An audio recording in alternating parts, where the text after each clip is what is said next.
This is Audible.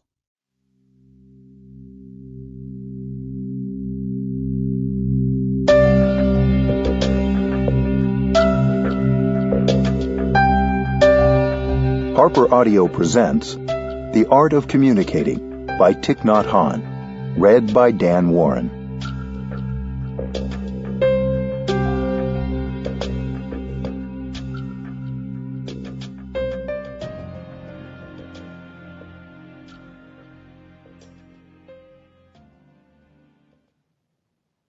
One. Essential food. Nothing can survive without food. Everything we consume acts either to heal us or to poison us. We tend to think of nourishment only as what we take in through our mouths, but what we consume with our eyes, our ears, our noses, our tongues, and our bodies is also food. The conversations going on around us and those we participate in are also food. Are we consuming and creating the kind of food that is healthy for us and helps us grow? When we say something that nourishes us and uplifts the people around us, we are feeding love and compassion. When we speak and act in a way that causes tension and anger, we are nourishing violence and suffering. We often ingest toxic communication from those around us and from what we watch and read. Are we ingesting things that grow our understanding and compassion? If so, that's good food. Often, we ingest communication that makes us feel bad or insecure about ourselves or judgmental and superior to others. We can think about our communication in terms of nourishment and consumption. The Internet is an item of consumption, full of nutrients that are both healing and toxic. It's so easy to ingest a lot in just a few minutes online. This doesn't mean you shouldn't use the Internet, but you should be conscious of what you are reading and watching. When you work with your computer for 3 or 4 hours, you are totally lost. It's like eating French fries. You shouldn't eat French fries all day, and you shouldn't be on the computer all day. A few French fries, a few hours, are probably all most of us need. What you read and write can help you heal, so be thoughtful about what you consume. When you write an email or a letter that is full of understanding and compassion, you are nourishing yourself during the time you write that letter. Even if it's just a short note, everything you're writing down can nourish you and the person to whom you are writing. Consuming with mindfulness. How can you tell what communication is healthy and what is toxic? The energy of mindfulness is a necessary ingredient in healthy communication. Mindfulness requires letting go of judgment, returning to an awareness of the breath and the body, and bringing your full attention to what is in you and around you. This helps you notice whether the thought you just produced is healthy or unhealthy, compassionate or unkind. Conversation is a source of nourishment. We all get lonely and want to talk with someone.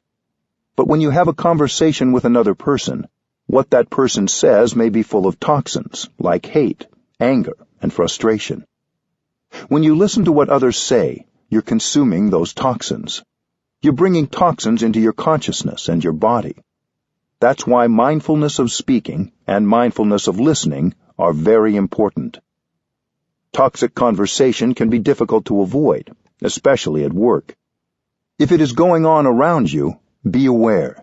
You need to have enough mindful awareness not to absorb these kinds of suffering.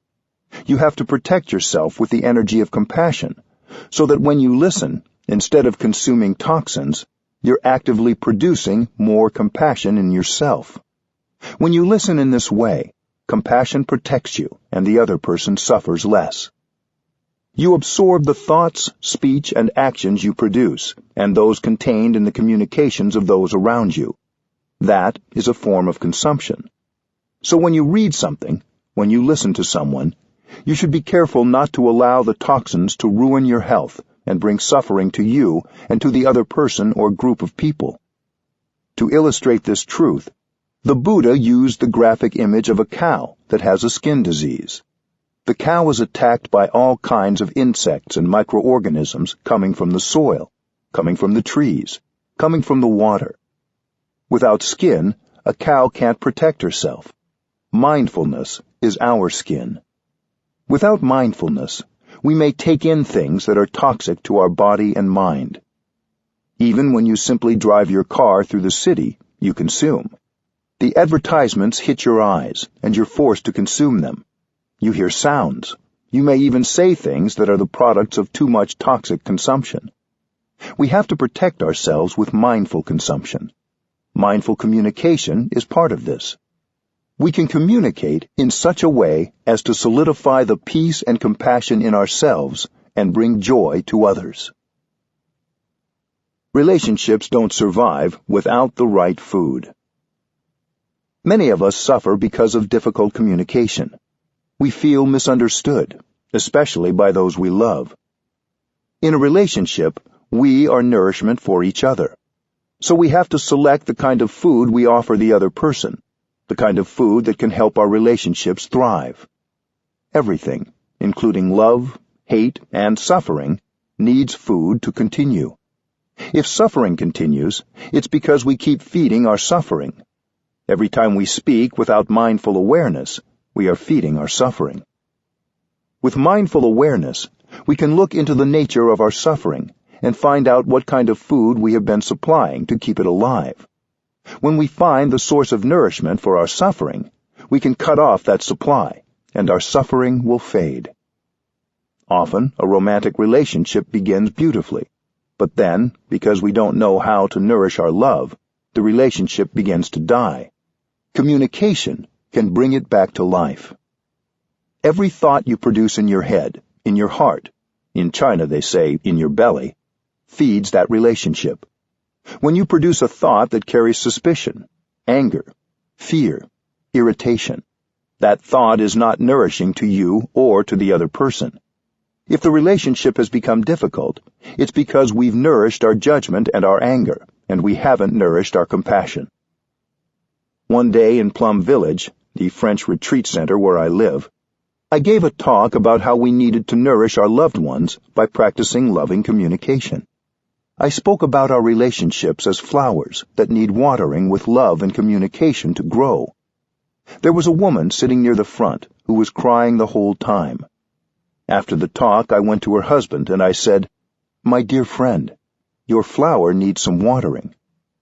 Her husband had been at the talk and knew about loving speech, but sometimes we all need a friend to remind us.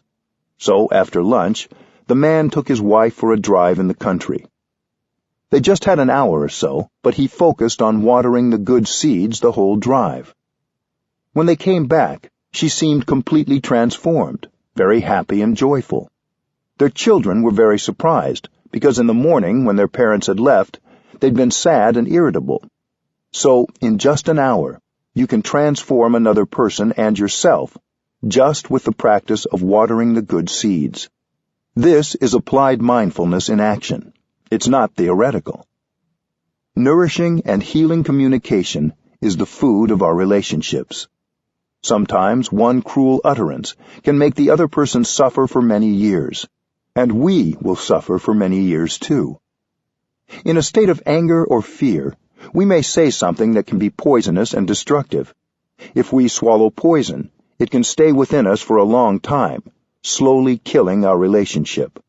We may not even know what we said or did that started to poison the relationship. But we have the antidote: mindful compassion and loving communication. Love, respect, and friendship all need food to survive. With mindfulness, we can produce thoughts, speech, and actions that will feed our relationships and help them grow and thrive. 2. Communicating with yourself. Loneliness is the suffering of our time. Even if we're surrounded by others, we can feel very alone. We are lonely together. There's a vacuum inside us. It makes us feel uncomfortable, so we try to fill it up by connecting with other people. We believe that if we're able to connect, the feeling of loneliness will disappear. Technology supplies us with many devices to help us stay connected. But even when we're connected, we continue to feel lonely. We check our email, send text messages, and post updates several times a day. We want to share and receive. We might spend our whole day connecting, but not reduce the loneliness we feel. We all hunger for love, but we don't know how to generate love in order to feed ourselves with it. When we're empty, we use technology to try to dissipate the feeling of loneliness, but it doesn't work. We have the internet, email, video conferencing, texting and posting, apps, letters, and cell phones. We have everything. And yet it's not at all certain that we have improved our communication. Many of us have cell phones. We want to be in touch with other people, but we shouldn't put too much faith in our phones. I don't have one, but I don't feel out of touch with the world. In fact, without a mobile device, I have more time for myself and for others. You believe that having your phone helps you to communicate, but if the content of your speech is not authentic, talking or texting on a device doesn't mean you're communicating with another person. We believe too much in the technologies of communication. Behind all these instruments we have the mind, the most fundamental instrument for communication. If our minds are blocked, there is no device that will make up for our inability to communicate with ourselves or others. Connecting internally. Many of us spend a lot of time in meetings or emailing with others, and not a lot of time communicating with ourselves. The result is that we don't know what is going on within us. It may be a mess inside. How, then, can we communicate with another person? We think that with all our technological devices we can connect, but this is an illusion. In daily life, we're disconnected from ourselves. We walk, but we don't know that we're walking. We're here, but we don't know that we're here. We're alive, but we don't know that we're alive. Throughout the day, we lose ourselves. To stop and communicate with yourself is a revolutionary act. You sit down and stop that state of being lost, of not being yourself. You begin by just stopping whatever you're doing, sitting down, and connecting with yourself. This is called mindful awareness. Mindfulness is full awareness of the present moment. You don't need an iPhone or a computer. You just need to sit down and breathe in and out. In just a few seconds, you can connect with yourself. You know what is going on in your body, your feelings, your emotions, and your perceptions. Digital purpose. When you don't feel you can communicate well in person, or wonder if what you say will be hard for the other person to hear, sometimes the best way to communicate is to write a letter or an email. If you can write a letter that's full of understanding and compassion, then during the time of writing that letter, you will nourish yourself. Everything you write will be nourishing for the person you are writing to, and first of all, for you. The other person hasn't received the email or letter yet, but while typing the letter, you are nourishing yourself, because what you're saying in the letter is full of compassion and understanding. Especially at the beginning of your practice, it may be easier for you to practice mindful communication in writing. Writing this way is good for our health. We can send an email, we can text, and we can talk on the phone and use mindful communication. If our message is full of understanding and compassion, we'll be able to remove fear and anger from the other person. So next time you hold the phone, look at it and remember that its purpose is to help you communicate with compassion. Usually we are in a hurry to send our emails and texts. As soon as we finish writing them, we press send and they are gone. But there's no need to rush. We always have time for at least one in-breath and out-breath before we pick up the phone, or before we press send on a text or email. If we do this, there is a much greater chance that we will be putting more compassionate communication out into the world. Coming home. When we begin to practice mindful awareness, we start the path home to ourselves. Home is the place where loneliness disappears. When we're home, we feel warm, comfortable, safe, fulfilled. We've gone away from our homes for a long time, and our homes have become neglected. But the path back home is not long. Home is inside us. Going home requires only sitting down and being with yourself, accepting the situation as it is. Yes, it might be a mess in there, but we accept it because we know we have left home for a long time. So now we're home. With our in-breath and our out-breath, our mindful breathing, we begin to tidy up our homes. Communicating with the breath. The path home begins with your breath. If you know how to breathe, you can learn how to walk, how to sit, how to eat your meal, and how to work in mindfulness so that you can begin to know yourself. When you breathe in, you come back to yourself. When you breathe out, you release any tension. Once you can communicate with yourself, you'll be able to communicate outwardly with more clarity. The way in is the way out. Mindful breathing is a means of communication, just like a phone. It promotes communication between the mind and the body. It helps us know what we're feeling. We're breathing all the time, but we rarely pay attention to our breath, unless our breathing is uncomfortable or restricted. With mindful breathing, when we breathe in, we know we're breathing in. When we breathe out, we know we're breathing out. When we breathe in, we bring our attention to our in-breath. To remind ourselves to pay attention to our breath, we can say silently, breathing in, I know I'm breathing in. Breathing out, I know I'm breathing out. The air is entering my body. The air is leaving my body. Follow your in-breath and out-breath all the way through. Suppose your in-breath lasts 4 seconds. During the time of breathing in, allow your attention to rest entirely on your in-breath without interruption. During the time of breathing out, focus entirely on your out-breath. You are with your in-breath and your out-breath. You are not with anything else. You are your in-breath and your out-breath. Breathing in and breathing out is a practice of freedom. When we focus our attention on our breath, we release everything else, including worries or fears about the future, and regrets or sorrows about the past. Focusing on the breath, we notice what we're feeling in the present moment. We can do this throughout the day, enjoying the 24 hours that have been given us to breathe in and out. We can be there for ourselves. It takes only a few seconds to breathe in and set yourself free. We know when others are breathing in and out mindfully. We can see it when we look at them. They look free. If we're overloaded with fear, anger, regret, or anxiety, we're not free, no matter what position we hold in society or how much money we have.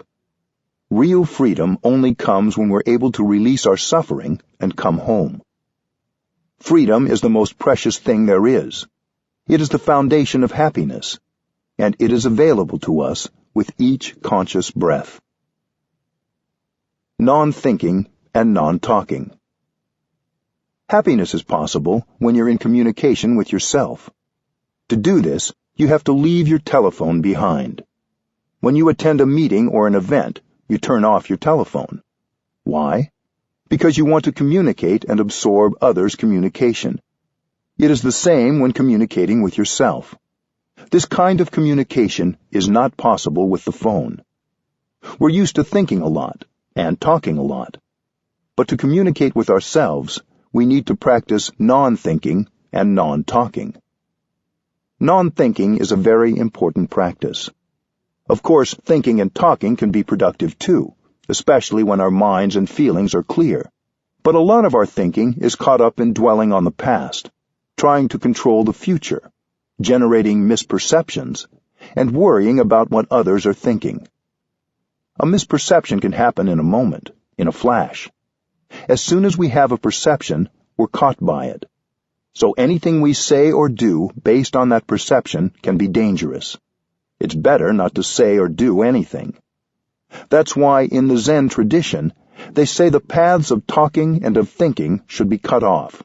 The path of speech is cut off because if you continue to talk, you continue to be caught in your words. Mindful breathing is a practice of non-thinking and non-talking. Without thinking and talking, there is no obstacle to get in the way of our enjoyment of the present moment. It's enjoyable to breathe in, to breathe out. It's enjoyable to sit, to walk, to eat breakfast, to take a shower, to clean the bathroom, to work in the vegetable garden. When we stop talking and thinking, and we listen mindfully to ourselves, one thing we will notice is our greater capacity and opportunities for joy. The other thing that happens when we stop thinking and talking, and we begin listening to ourselves, is that we notice the suffering present in our lives. There may be tension and pain in our bodies. We may have old pains and fears, or new pains and fears, which we have hidden under our talking and texting and thinking. Mindfulness lets us listen to the pain, the sorrow, and the fear inside. When we see that some suffering or some pain is coming up, we don't try to run away from it. In fact, we have to go back and take care of it. We're not afraid of being overwhelmed, because we know how to breathe and how to walk so as to generate enough energy of mindfulness to recognize and take care of the suffering. If you have enough mindfulness generated by the practice of mindful breathing and walking, you're no longer afraid to be with yourself. If I am free of needing a mobile phone, it's because I carry mindfulness with me, like a guardian angel on my shoulder. The angel is always with me when I practice. It helps me be unafraid of whatever suffering or pain arises. It's much more important to keep your mindfulness with you than to keep your mobile phone. You think that you're safe when carrying your phone, but the truth is that mindfulness will do much more than a phone to protect you, to help you suffer less, and to improve your communication. Come back. The quiet of non-thinking and non-talking gives us the space to truly listen to ourselves. We don't have to try to get away from our suffering. We don't have to cover up what is unpleasant in us. In fact, we try to be there for ourselves, to understand, so that we can transform. Please do come back home and listen. If you don't communicate well with yourself, you cannot communicate well with another person. Come back again and again, and communicate lovingly with yourself. That is the practice. You have to go back to yourself and listen to the happiness you may have in this moment. Listen to the suffering in your body and in your mind, and learn how to embrace it and bring relief. Communicating with the body. As long as we have mindfulness with us, we can breathe mindfully throughout the day as we go about our daily activities. But our mindfulness will be stronger and will get more healing and communicate more successfully if we take the time to pause and sit quietly for a few moments. When a newly freed Nelson Mandela came to France for a visit, a journalist asked him what he would most like to do. He said, "Sit down and do nothing." Since his release from prison and his official entry into politics, he hadn't had any time to just enjoy sitting. We should make time to sit, even if it's for only a few minutes a day, because sitting is a pleasure. Whenever we're restless and don't know what to do, that is a good time to sit down. It's good to sit when we're peaceful, too, as a way of nurturing a habit and practice of sitting. When we stop and sit, we can begin right away to follow our in-breath and out-breath. Immediately, we can enjoy breathing in and breathing out, and everything gets a little bit better because the present moment becomes available to us. Breathe in a way that gives you pleasure. When you sit and breathe mindfully, your mind and body finally get to communicate and come together. This is a kind of miracle, because usually the mind is in one place and the body in another. The mind is caught in the details of your projects to be done today, your sorrow about the past, or your anxiety about the future.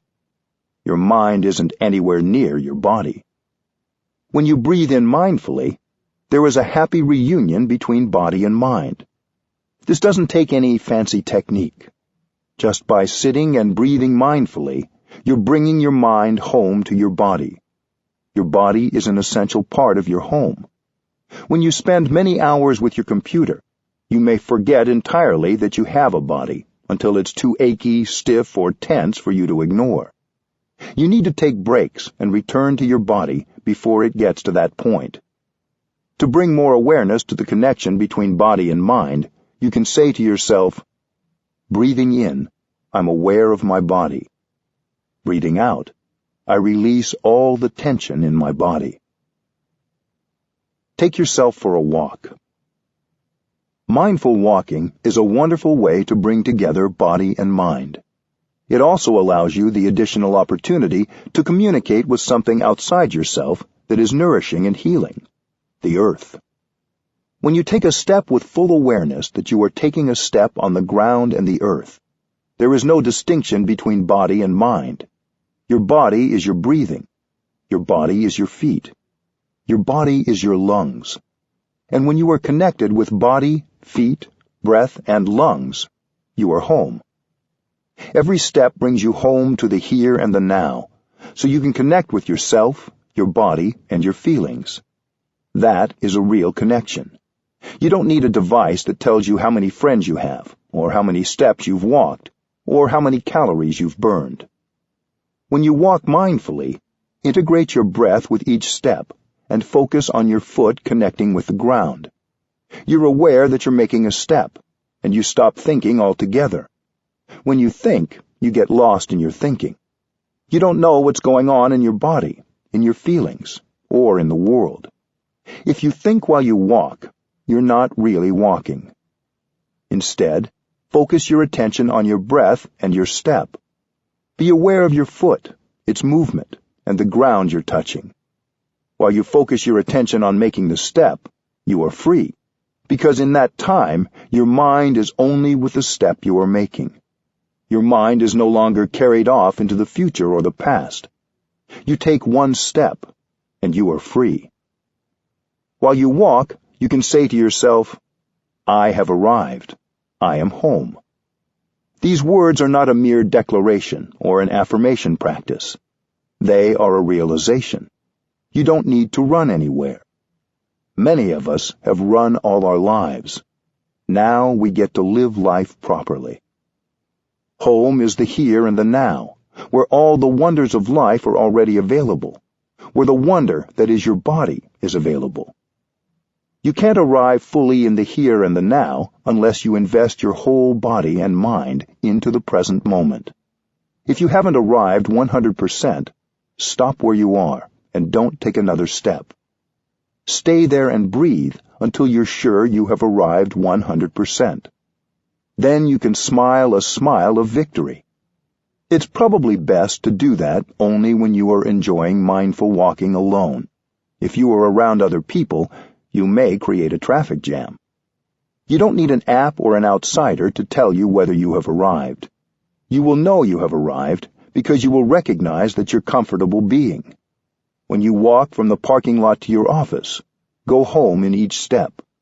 Recover yourself and connect with yourself during every step. No matter where you're going, you can walk as a free person on this planet Earth and enjoy every step.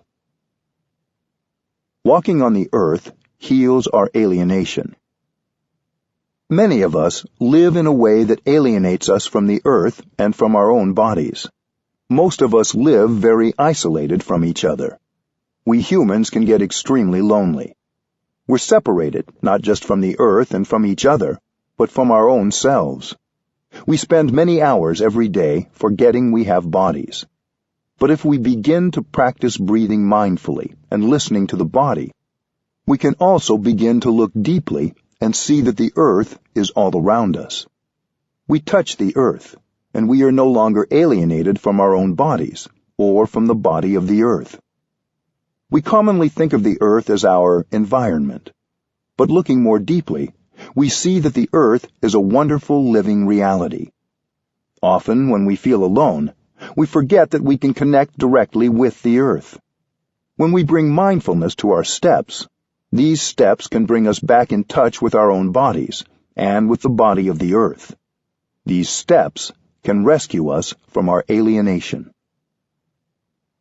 Connecting to our suffering. When we begin to breathe mindfully and listen to our bodies, We become aware of feelings of suffering that we've been ignoring. We hold these feelings in our bodies as well as our minds. Our suffering has been trying to communicate with us, to let us know it is there, but we have spent a lot of time and energy ignoring it. When we begin breathing mindfully, feelings of loneliness, sadness, fear, and anxiety may come up. When that happens, we don't need to do anything right away. We can just continue to follow our in-breath and our out-breath. We don't tell our fear to go away. We recognize it. We don't tell our anger to go away. We acknowledge it. These feelings are like a small child tugging at our sleeves. Pick them up and hold them tenderly. Acknowledging our feelings without judging them or pushing them away, embracing them with mindfulness, is an act of homecoming. The suffering of our ancestors.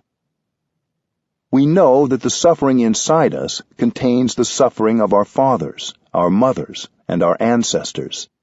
Our ancestors may not have had a chance to get in touch with the practice of mindfulness, which could help them transform their suffering. That is why they have transmitted their unresolved suffering to us. If we are able to understand that suffering and thereby transform it, we are healing our parents and our ancestors as well as ourselves. Our suffering reflects the suffering of the world. Discrimination, exploitation, poverty, and fear cause a lot of suffering in those around us.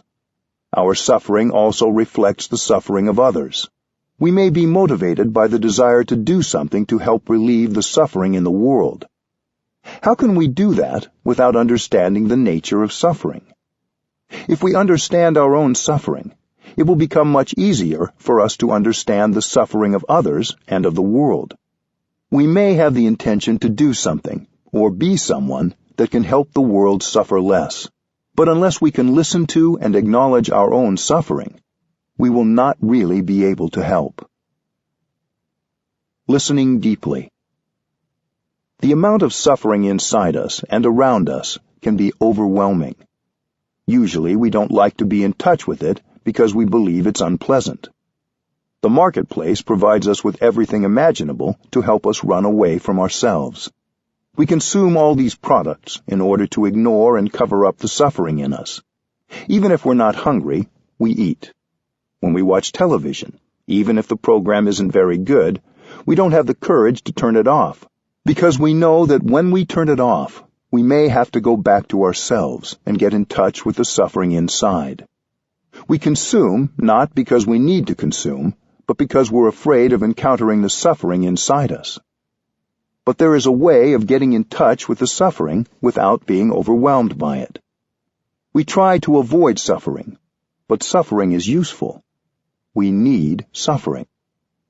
Going back to listen and understand our suffering brings about the birth of compassion and love. If we take the time to listen deeply to our own suffering, we will be able to understand it. Any suffering that has not been released and reconciled will continue. Until it has been understood and transformed, we carry with us not just our own suffering, but also that of our parents and our ancestors. Getting in touch with the suffering that has been passed down to us helps us understand our own suffering. Understanding suffering gives rise to compassion. Love is born, and right away we suffer less. If we understand the nature and the roots of our suffering, the path leading to the cessation of the suffering will appear in front of us. Knowing there is a way out, a path, brings us relief, and we no longer need to be afraid. Suffering brings happiness. Understanding suffering always brings compassion. If we don't understand suffering, we don't understand happiness. If we know how to take good care of suffering, we will know how to take good care of happiness. We need suffering to grow happiness. The fact is that suffering and happiness always go together. When we understand suffering, we will understand happiness. If we know how to handle suffering, we will know how to handle happiness and produce happiness. If a lotus is to grow, it needs to be rooted in the mud. Compassion is born from understanding suffering. We all should learn to embrace our own suffering, to listen to it deeply, and to have a deep look into its nature. In doing so, we allow the energy of love and compassion to be born. When the energy of compassion is born, right away we suffer less. When we suffer less, when we have compassion for ourselves, we can more easily understand the suffering of another person and of the world. Then our communication with others will be based on the desire to understand rather than the desire to prove ourselves right or make ourselves feel better. We will have only the intention to help. Understanding our own suffering helps us understand others. I know a woman from Washington, D.C., who at one time planned to commit suicide because she couldn't see any way out of the suffering she was feeling. She had no hope. She had a very difficult relationship with her husband and also with their 3 children. She had a friend who wanted her to listen to one of my talks on deep listening and loving speech. She refused because she was Catholic and she thought that listening to a Buddhist teaching meant she wasn't being true to her faith. On the night she planned to kill herself, she telephoned her friend to say goodbye. Her friend said, "Before you kill yourself, come say goodbye to me. Take a taxi." She came, and when she got there, her friend asked her, as a favor, to listen to the tape before she killed herself. Reluctantly, she said, "All right, before dying, I'll satisfy your wish." After listening to the tape, she was curious and decided to go to a mindfulness retreat. At the retreat, she began to really listen to her own suffering. Before that, she had thought the only way to end her suffering was to kill herself. It was too painful to listen. But she learned how to stay with her breath so she could be with her suffering. She found that she had created a lot of wrong perceptions and had nurtured a lot of anger. She had thought that her husband and her family had created all her suffering. But now she saw that she was co-responsible for her suffering. She had thought that her husband didn't suffer, that he just made her suffer. But now her understanding was quite different, and she was able to see the suffering in her husband. This was quite an achievement. When you see the suffering inside yourself, you can see the suffering in the other person, and you can see your part, your responsibility, in creating the suffering in yourself and in the other person. The night when she came back from the retreat, she came and sat close to her husband. This was something very new, coming and sitting near him. She sat for a long time, and then she began to talk. She said, "I know you have suffered so much during the past many years. I couldn't help you. I made the situation worse. It wasn't my intention to make you suffer. It was just because I didn't understand you. I didn't see the suffering inside you. Tell me about your difficulties. Please, help me understand." She was able to use this kind of loving speech. Her husband began to cry like a baby, because for so many years she hadn't talked to him in a loving way. Their relationship had been very beautiful in the beginning, but it had become filled with resentment and arguments and lacked any real communication. That night began their journey to reconciliation. 2 weeks later, the couple came with their children to tell me this story. Loving yourself is the basis for compassion. We tend to think we already know and understand our loved ones very well, but that may not be so. If we haven't understood our own sufferings and our own perceptions, how can we understand the suffering of another person? We shouldn't be too sure that we understand everything about the other person. We have to ask, do I understand myself enough? Do I understand my suffering and its roots? Once you have some understanding and insight into your own suffering, you begin to be better at understanding and communicating with someone else. If you can't accept yourself, if you hate yourself and get angry with yourself, how can you love another person and communicate love to him or her? Self-understanding is crucial for understanding another person. Self-love is crucial for loving others. When you've understood your suffering, you suffer less, and you are capable of understanding another person's suffering much more easily. When you can recognize the suffering in the other person and see how that suffering came about, compassion arises. You no longer have the desire to punish or blame the other person. You can listen deeply, and when you speak, there is compassion and understanding in your speech. The person with whom you're speaking will feel much more comfortable, because there is understanding and love in your voice. Coming home to ourselves to understand our suffering and its roots is the first step. Once we understand our suffering and how it came about, we're in a position to communicate with others in such a way that they also suffer less. Our relationships depend on the capacity of each of us to understand our own difficulties and aspirations and those of others. When you can truly come home to yourself and listen to yourself, you can profit from every moment given you to live. You can enjoy every moment. With good internal communication facilitated by mindful breathing, you can begin to understand yourself, understand your suffering, and understand your happiness. Knowing how to handle suffering, you know at the same time how to produce happiness. And if you're truly happy, we all profit from your happiness. We need happy people in this world. 3. The keys to communicating with others. As you connect with yourself, you begin connecting more deeply with other people. Without the first step, the second step isn't possible. Don't neglect to reserve some time alone each day for communicating with yourself. All of us still have misperceptions and suffering. When we communicate with others, we should be aware that the suffering we have yet to heal and our perceptions are also there. If we can be aware of our in-breath and our out-breath, we will remember that the one goal of compassionate communication is to help others suffer less. If we remember this, we've already succeeded.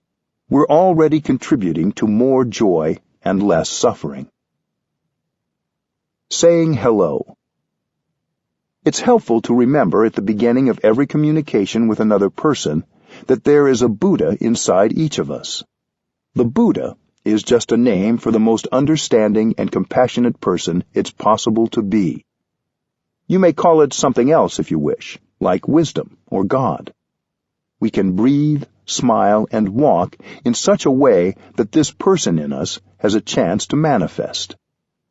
Where I live in Plum Village, every time you meet someone on your way somewhere, you join your palms and bow to him or to her with respect, because you know that there is a Buddha inside that person. Even if that person isn't looking or acting like a Buddha, the capacity for love and compassion is in him or her. If you know how to bow with respect and freshness, you can help the Buddha in him or her to come out. To join your palms and bow like this isn't mere ritual. It's a practice of awakening. While you bring your hands up and put your palms together, breathe in and out mindfully. Your two hands form a flower, a lotus bud. If you do this with genuine intention, you will likely be able to see the possibilities in the other person. As you breathe, you may want to say silently, "A lotus for you, a Buddha to be." When you join your palms, there should be concentration in you, so you're not just going through the motions. The lotus flower of your hands is an offering to the person in front of you. When you bow, you recognize the beauty in the other person. In many Asian countries, when we meet each other, we don't shake hands like in the West. We just join our palms and bow. About 160 years ago, the French came to Vietnam, and they taught us how to shake hands. In the beginning, we thought it was funny to shake hands like that, but we learned quite quickly. Now everyone knows how to shake hands, but we still like to join our palms and bow, especially in the temple. It may not be appropriate in your life or workplace for you to join your palms to everyone you see, but you can still look them in the eye. As you smile or say hello or shake hands, In your mind, you can still be offering them a lotus flower, a reminder of the Buddha nature in both of you. The 2 keys to compassionate communication. We communicate to be understood and to understand others. If we're talking and no one is listening, maybe not even our own selves, we're not communicating effectively. There are 2 keys to effective and true communication. The first is deep listening. The second is loving speech.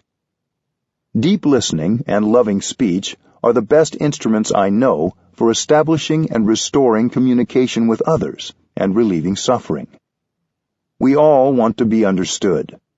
When we interact with another person, particularly if we haven't practiced mindfulness of our own suffering and listened well to our own selves, we're anxious for others to understand us right away. We want to begin by expressing ourselves. But talking first like that doesn't usually work. Deep listening needs to come first. Practicing mindfulness of suffering, recognizing and embracing the suffering in oneself and in the other person, will give rise to the understanding necessary for good communication. When we listen to someone with the intention of helping that person suffer less, this is deep listening. When we listen with compassion, we don't get caught in judgment. A judgment may form, but we don't hold on to it. Deep listening has the power to help us create a moment of joy, a moment of happiness, and to help us handle a painful emotion. Now is the time to listen only. Deep listening is a wonderful practice. If you can listen for 30 minutes with compassion, you can help the other person suffer much less. If you don't practice mindfulness of compassion, you can't listen long. Mindfulness of compassion means you listen with only one intention, to help the other person suffer less. Your intention may be sincere, but if you haven't first practiced listening to yourself, and you don't practice mindfulness of compassion, you may rather quickly lose your ability to listen. The other person may say things that are full of wrong perceptions, bitterness, accusation, and blaming. If we don't practice mindfulness, their words will set off irritation, judgment, and anger in us, and we will lose our capacity to listen compassionately. When irritation or anger arises, we lose our capacity to listen. That's why we have to practice, so that during the whole time of listening, compassion can remain in our hearts. If we can keep our compassion alive, the seeds of anger and judgment in our hearts will not be watered and spring up. We have to train ourselves first, so we're able to listen to the other person. It is okay if you're not ready to listen at a certain moment. If the quality of your listening is not good enough, it's better to pause and continue another day. Don't push yourself too hard. Practice mindful breathing and mindful walking until you're ready to really listen to the other person. You can say, "I want to listen to you when I'm at my best. Would it be all right if we continued tomorrow?" Then, when we are ready to listen deeply, we can listen without interrupting. If we try to interrupt or correct the other person, we will transform the session into a debate, and it will ruin everything. After we have deeply listened and allowed the other person to express everything in his heart, we'll have a chance later on to give him a little of the information he needs to correct his perception. But not now. Now we just listen, even if the person says things that are wrong. It's the practice of mindfulness of compassion that keeps us listening deeply. You have to take the time to look and see the suffering in the other person. You must be prepared. Deep listening has only one purpose: to help others suffer less. Even if the person says wrong things, expresses bitterness, or blames, continue to listen compassionately for as long as you can. You may want to say this to yourself as a reminder. I am listening to this person with only one purpose: to give this person a chance to suffer less. Keep the one purpose of deep listening alive in your heart and in your mind. As long as you are inhabited by the energy of compassion, you are safe. Even if what the other person says contains a lot of wrong perceptions, bitterness, anger, blame, and accusation, you are really safe. Remember that the other person's speech may be based on prejudices and misunderstandings.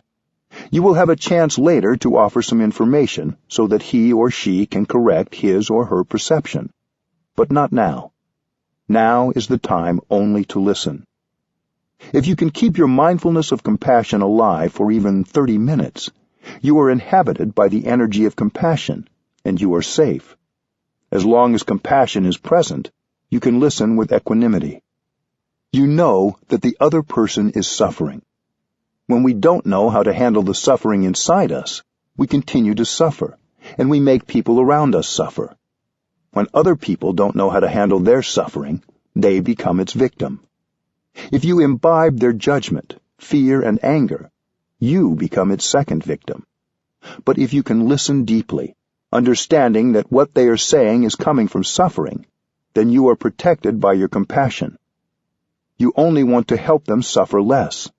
You don't blame or judge them anymore. Love is born from understanding. Listening deeply and compassionately, you begin to understand the other person more fully, and love is nourished. The foundation of love is understanding, and that means, first of all, understanding suffering.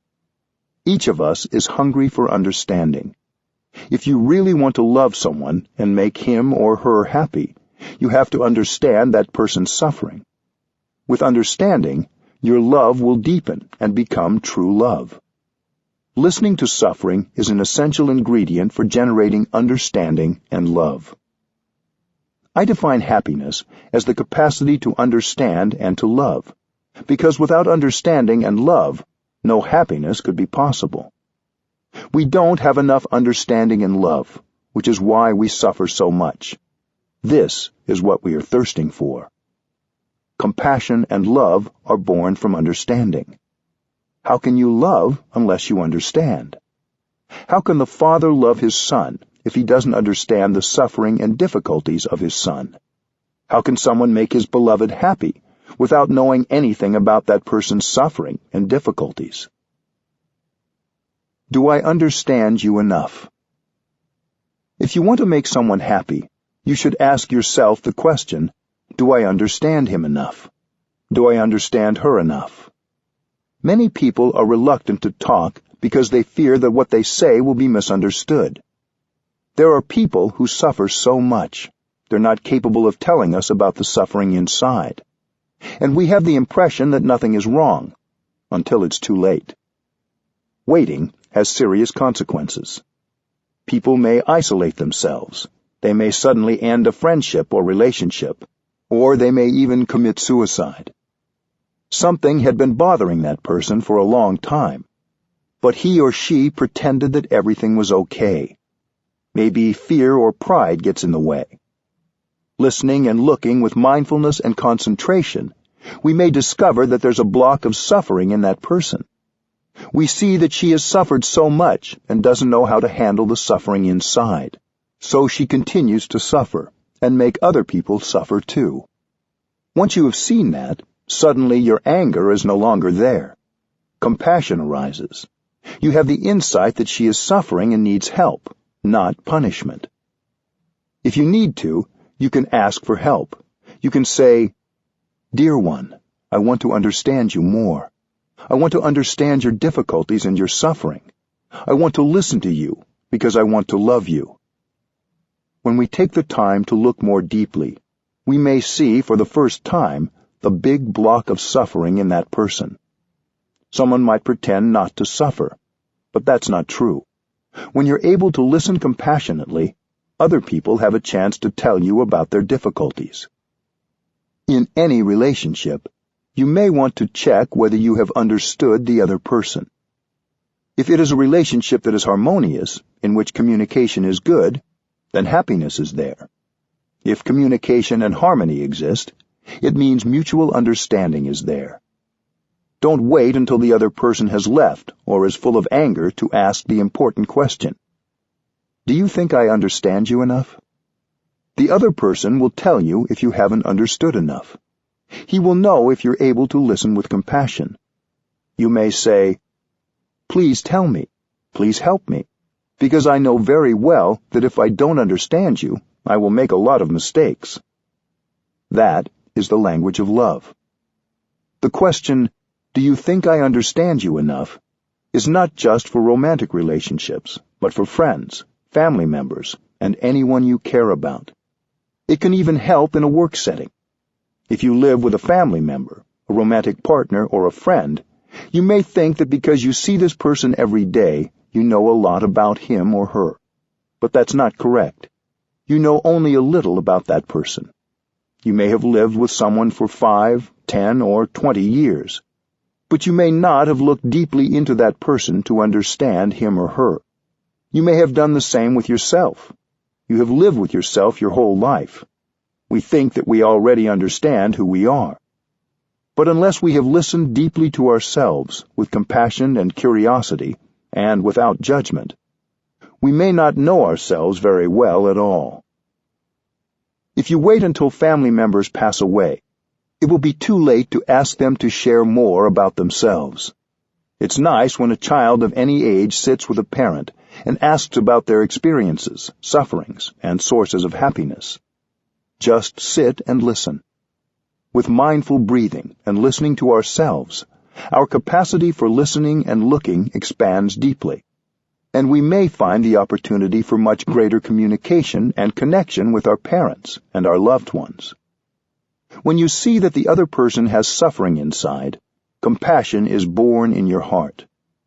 You may want to do something to help that person suffer less. Your compassionate listening and loving speech will already do a lot to change the situation.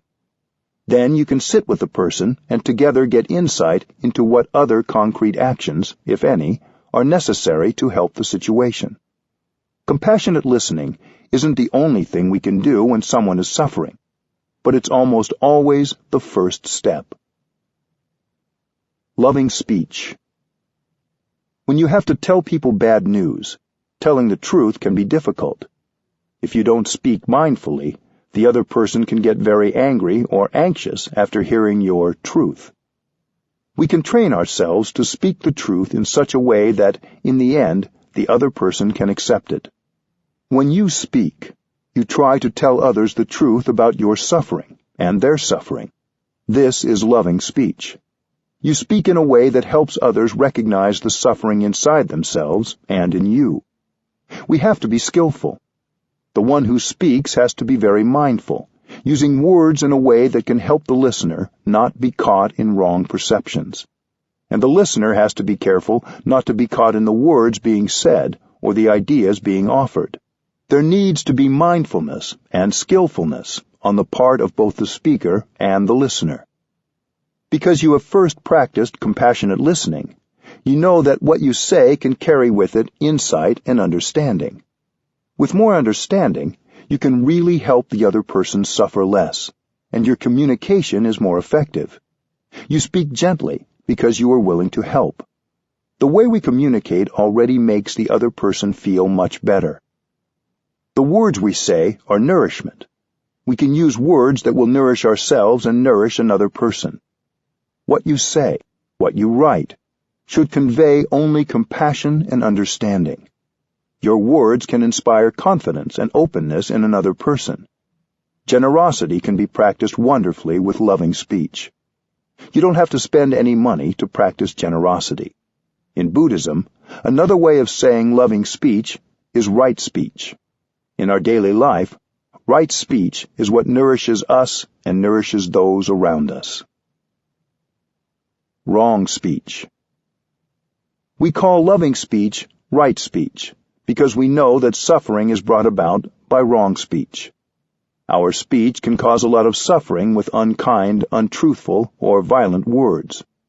Wrong speech is the kind of speech that lacks openness and does not have understanding, compassion, and reconciliation at its base.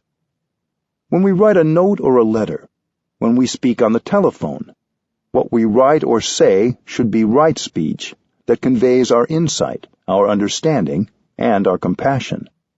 When we practice right speech, we feel wonderful in our bodies and our minds. And the one who listens to us also feels wonderful. It's possible for us to use right speech, the speech of compassion, tolerance, and forgiveness, several times a day.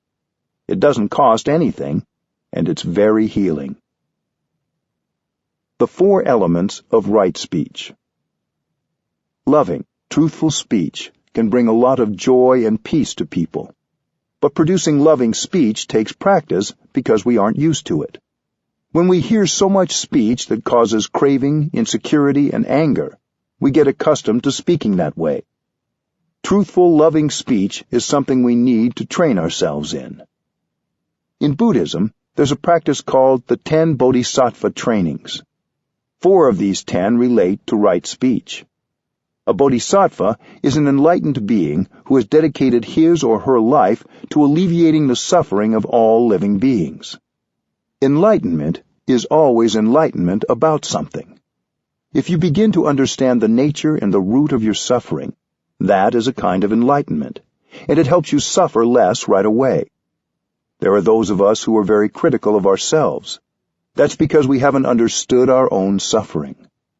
When we become a bodhisattva for ourselves, we don't blame ourselves or others anymore. A bodhisattva is someone who can speak with gentle, loving speech, and who can listen with compassion. Anyone can become a bodhisattva by training diligently. You don't have to practice for 10 years to become a bodhisattva. Spend at least some time each day, even if it's only 5 or 10 minutes, sitting, practicing mindful breathing, and listening to yourself. Here are the 4 Bodhisattva guidelines of the 10 Bodhisattva trainings for right speech. 1. Tell the truth. Don't lie or turn the truth upside down. 2. Don't exaggerate. 3. Be consistent. This means no double talk, speaking about something in one way to one person and in an opposite way to another for selfish or manipulative reasons. 4. Use peaceful language. Don't use insulting or violent words, cruel speech, verbal abuse, or condemnation. Tell the truth. The first element of right speech is to tell the truth. We don't lie. We try not to say untruthful things. If we think the truth is too shocking, we find a skillful and loving way to tell the truth. But we have to respect the truth. There are those who verbally abuse people and make them suffer, and then say, "I'm only telling the truth." But they tell the truth in a violent and attacking way. Sometimes it can even cause the other person to feel great suffering. When you tell the truth, sometimes the result isn't what you wanted. You need to look deep into the mind of the other person to see how you can tell the truth in such a way that others don't feel threatened, so they can listen. You try to tell the truth in a loving and protective way. It's important to remember that what you think is the truth could be your own incomplete or erroneous perception. You think it's the truth, but your perception may be partial. It may be blocked by something. Lying is dangerous, because one day the other person may find out the truth. That could be a catastrophe. So if we don't want to lie, and we don't want to trigger a hurt, we have to be mindful of our words and find a skillful means to tell the truth. There are many ways to tell the truth. It's an art. The truth is a solid base for a long-lasting relationship. If you don't build your relationship on the truth, sooner or later it will crumble. We have to find the best way to tell the truth so that the other person can receive it easily. Sometimes, even the most skillful words can cause pain. That is okay. Pain can heal. If your words are spoken with compassion and understanding, the pain will heal more quickly. Suffering can be beneficial. There can be goodness in suffering, but we don't want to make the other person suffer needlessly. We can minimize the shock and the pain. We try to convey the truth in such a way that other people can hear us without suffering too much. The important thing is that they feel safe. They may not get it, or it may take time for them to get it. They may continue to have a different perception than ours. Sometimes you can begin by telling another story, the story of someone else whose situation is similar to the person you are speaking to, so that he or she can get accustomed to the idea. It's easier to listen to the story of another person. You can say, "What do you think? Would it be good for the other person to hear the truth or not?" Usually people say, "Yes, it's good to hear the truth." Sometimes the person you are speaking to will come to the conclusion independently and learn from the case of the other person. It takes a lot of practice to tell the truth in a way that the other person can hear. Don't exaggerate. The second part of right speech is to refrain from inventing and exaggerating. You want to speak about some little thing, but you exaggerate and make it very big. For example, someone has made a mistake, but you exaggerate as though it's something many times worse. Sometimes when we're speaking to ourselves, we make something seem very tragic to justify and even feed anger.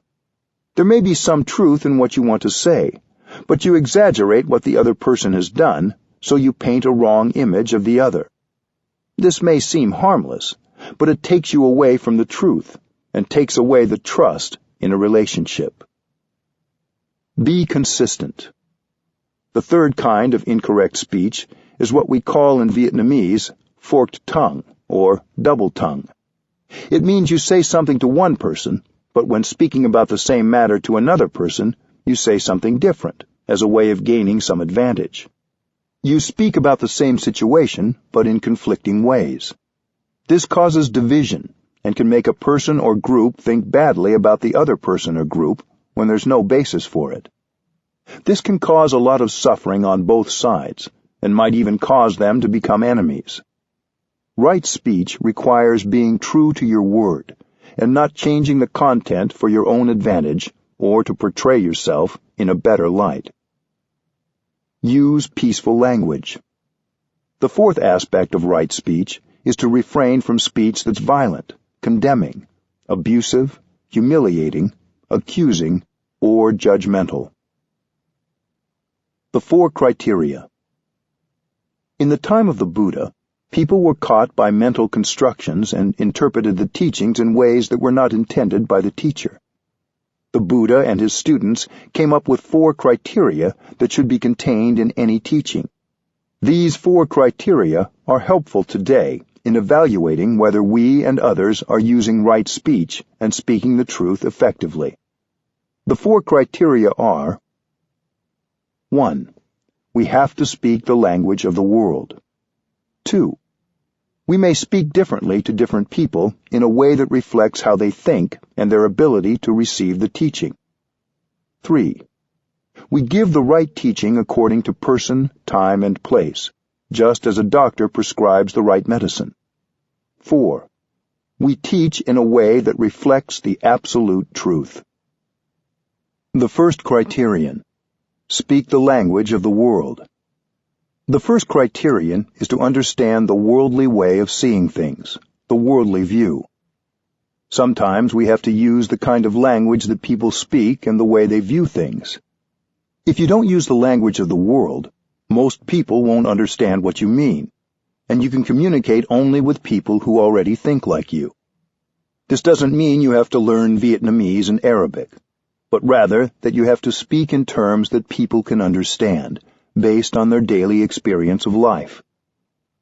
For example, we are used to saying that the sky is above and the earth is below. When we sit here, we say that what's above us is up and what's below us is down. But for those who are sitting on the other side of the planet, our down is their up, and our up is their down. What is up and down for this corner of the planet is not up and down for another part of the planet. So, up and down is a truth, but it's a relative truth. We can use it as part of our common language to communicate with each other, without needing to have an extended discussion of up and down each time we talk. The second criterion: speak according to the understanding of the person listening. The second criterion says that we may have to speak to each person differently. This doesn't contradict the element of right speech that says not to speak with a forked tongue, doublespeak. We need to keep the truthful content the same, while being aware of the perspective and understanding of the person we're speaking to, so others have an opportunity to really hear what's being said. With one person, you speak one way. With another person, you have to speak a different way. You have to look deeply at the person to see how he or she perceives, and speak in a way that takes that into account, so others can understand what you say. If someone's understanding is profound, you speak in a way that takes that into consideration. One day, someone asked the Buddha, "When that person passes away, which heaven do you think he will go to?" The Buddha answered that he might be born into this or that heavenly realm. Later, another person asked the Buddha, "When that person dies, where will he go?" The Buddha answered, "He will not go anywhere." Someone standing nearby asked the Buddha why he had given the two people two different answers. The Buddha replied that it depends on the person who asks. He said, "I have to speak according to the mind of the person who listens, and the ability of that person to receive what I share." There's a story of someone who gave a woman a pot of milk in the morning. At the end of the day, he came to get it back. During the day, the milk had turned into butter and cheese. The man said, "But I gave you milk, and you gave me back butter and cheese. So, is milk the same or different from the butter? It's not the same, but it's not different either." To those with more profound understanding, you have to give a deeper answer, reflecting that nothing is permanent and everything is constantly changing. So the teaching you give and the way you speak depends on the degree of wisdom of the receiver and that person's ability to understand what you say.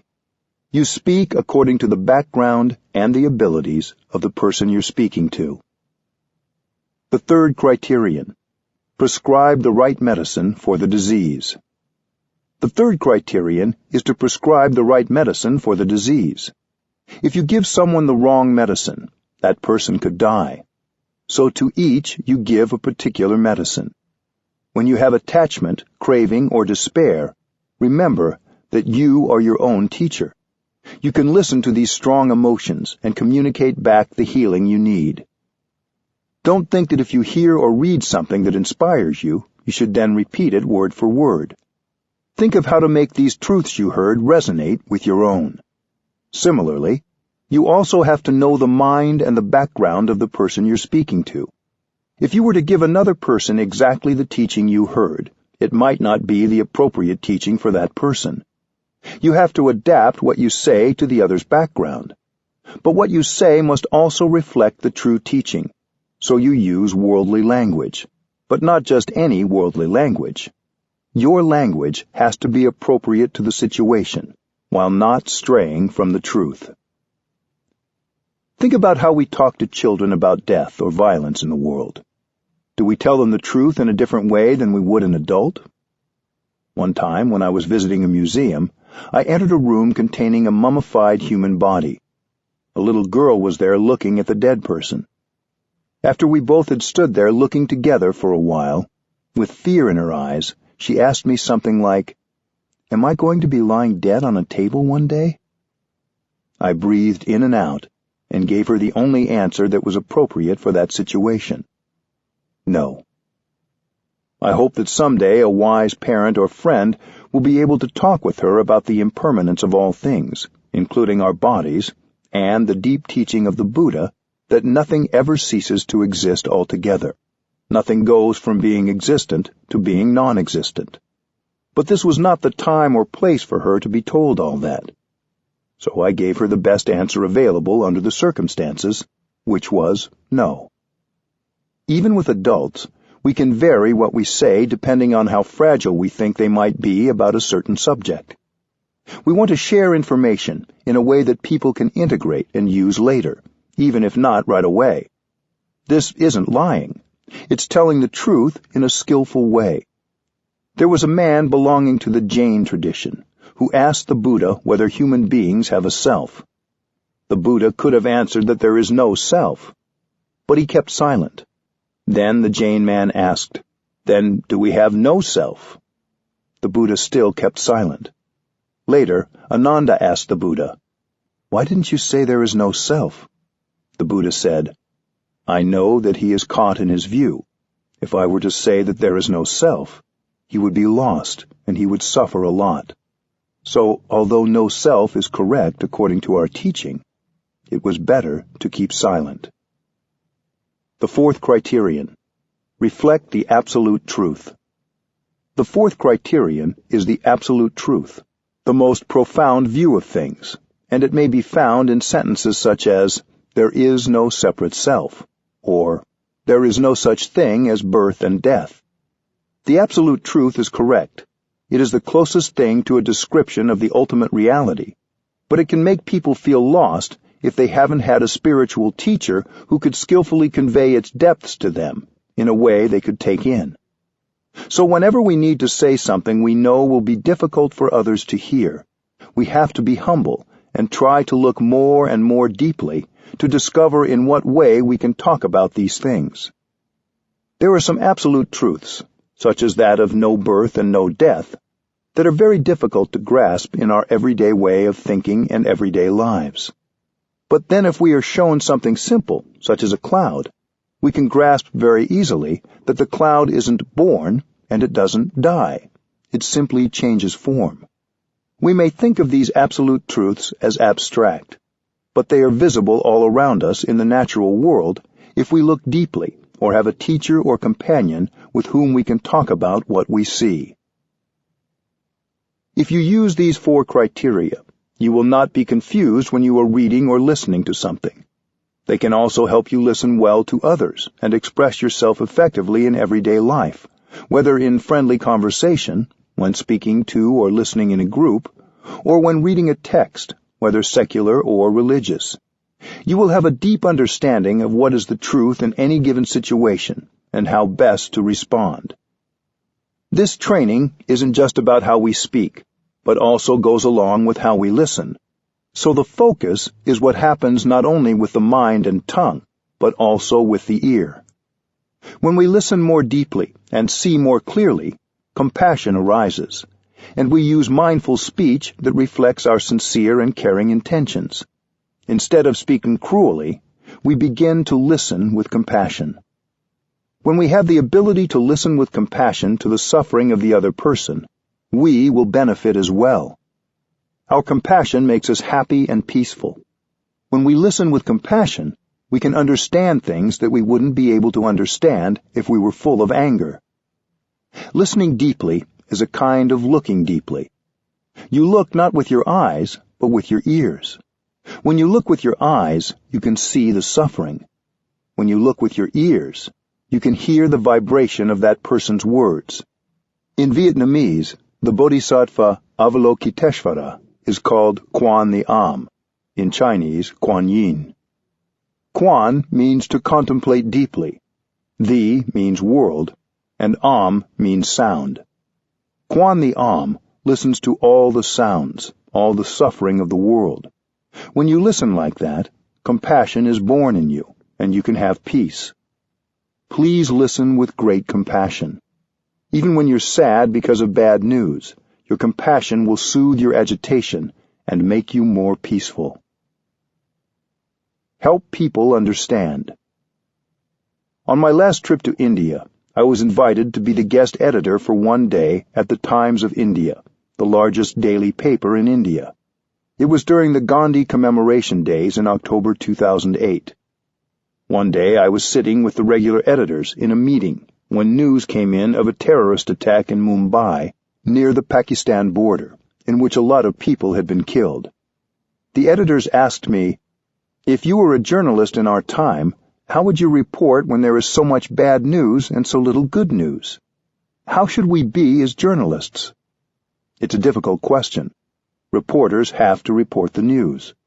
But if journalists are writing only from the place of shock, fear, or outrage, they will report it in a way that waters the fear and anger of the reader, possibly creating more violence.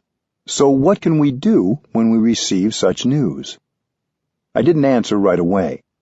I went back to my in-breath and out-breath, and I kept silent for a time, and they kept silent too.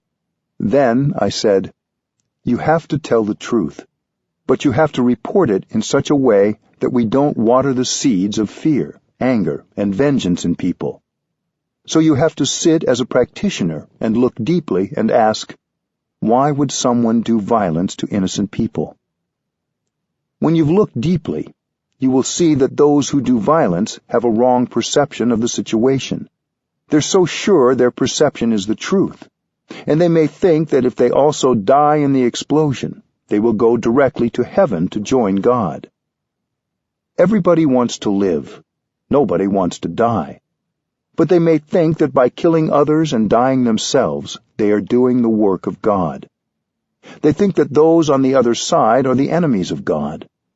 You can see that that is wrong thinking, and so you have great compassion for them. For whoever has such a view, life is very dark, and he suffers a lot. There are many wrong perceptions everywhere. So long as those wrong perceptions persist, the number of terrorists will only increase.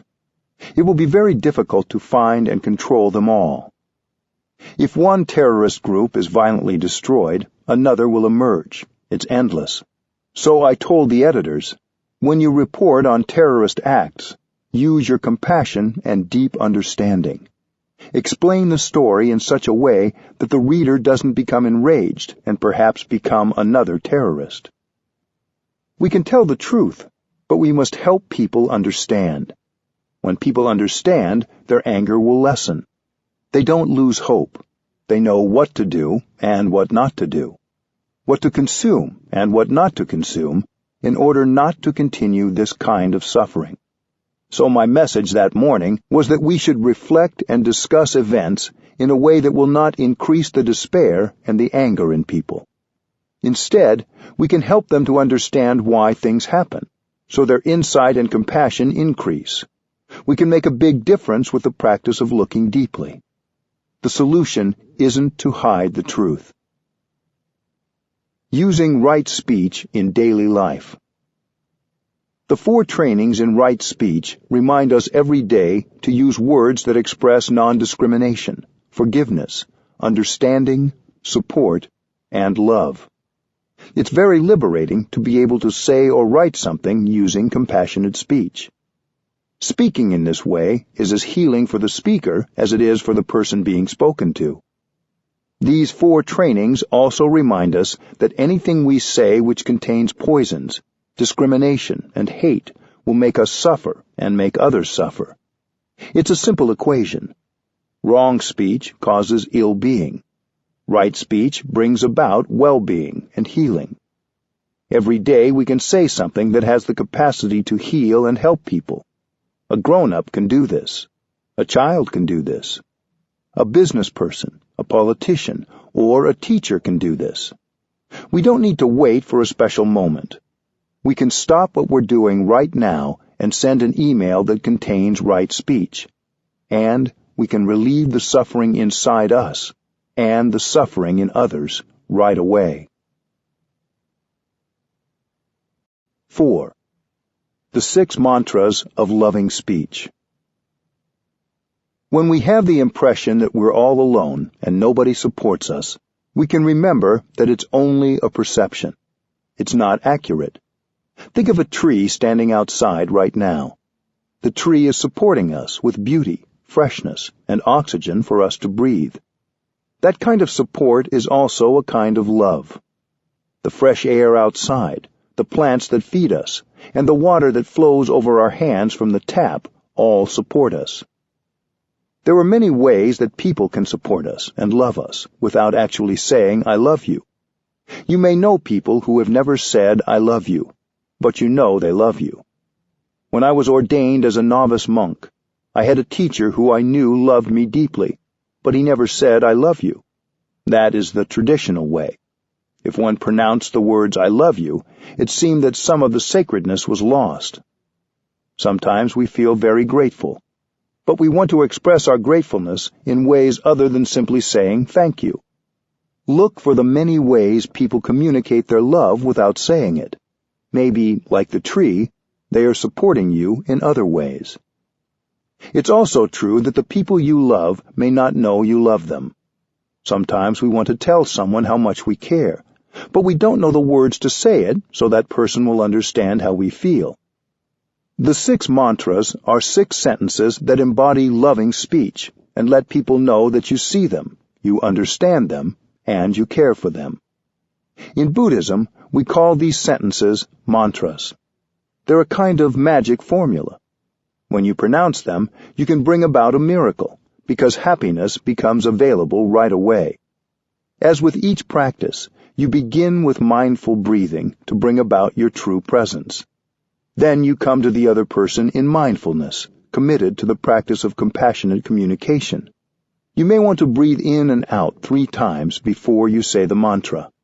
We need those 3 breaths in and out.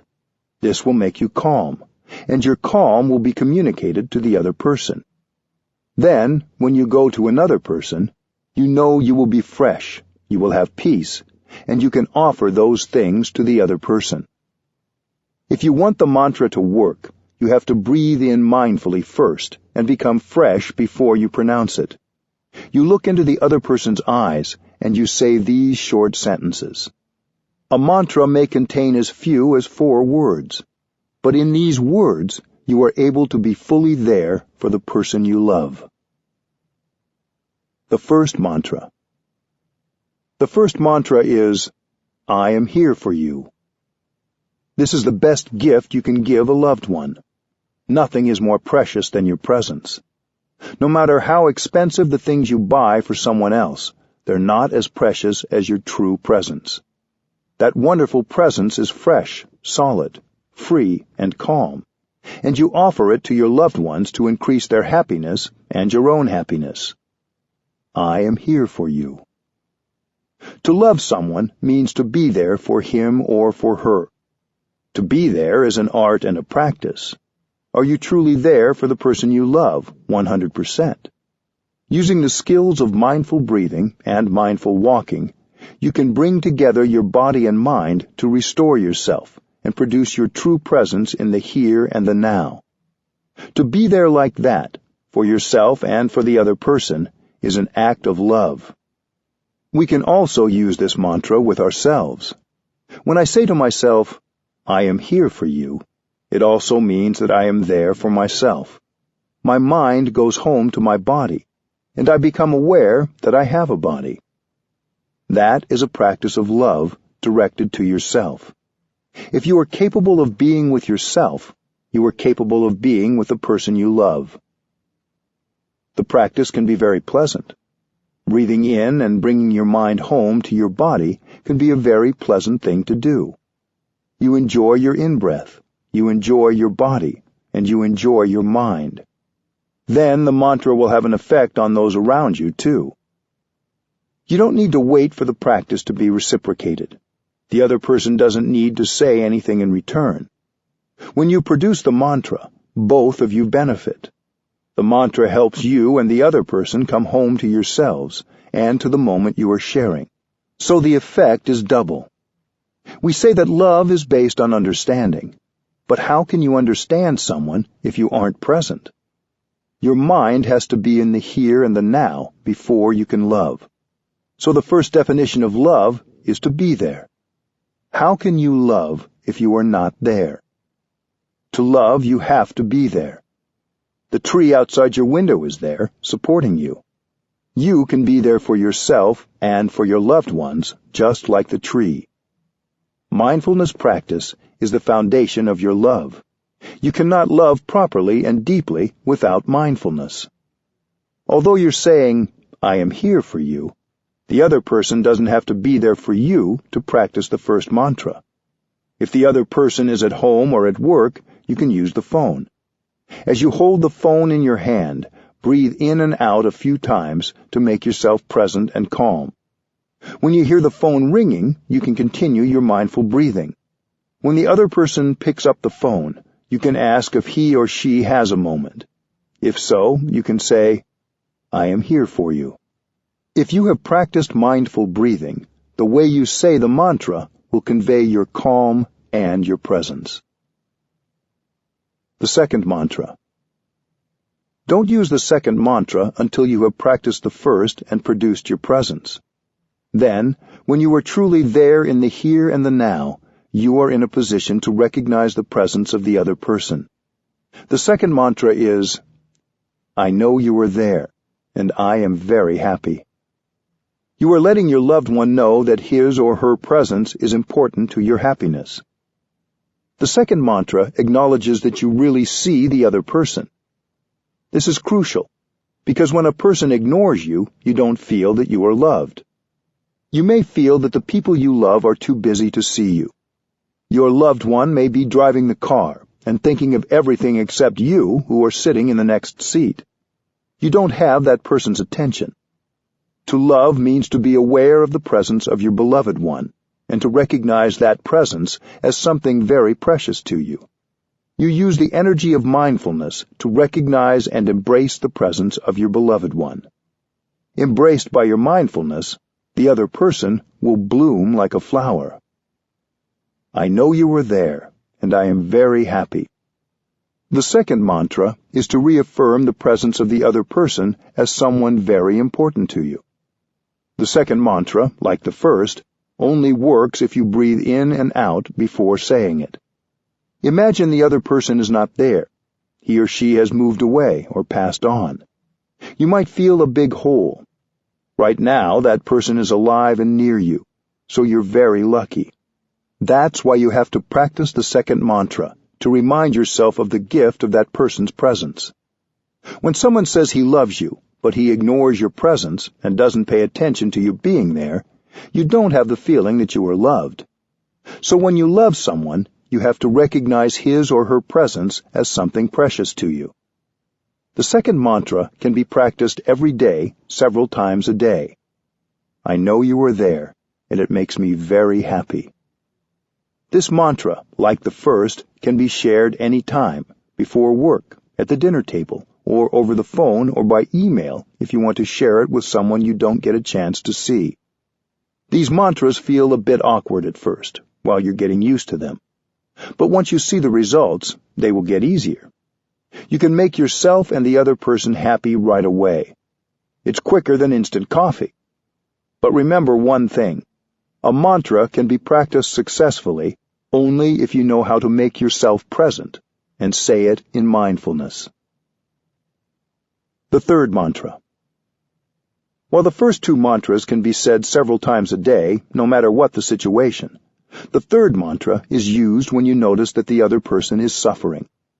The third mantra can help the other person suffer less right away. The third mantra is, I know you suffer, and that is why I am here for you. Thanks to your mindfulness, you know that something is not going well with your friend or loved one. When your loved one is suffering, your impulse may be to want to do something to fix it. But you don't need to do much. You just need to be there for him or her. That is true love. True love is made of mindfulness. Because of your mindfulness, you know when something is not going well with a loved one. When you notice that, you want to do something to help him or her suffer less. You don't have to do anything other than to be there. When you say the mantra, right away your loved one will suffer less. When you suffer and your loved ones ignore your suffering, you suffer much more.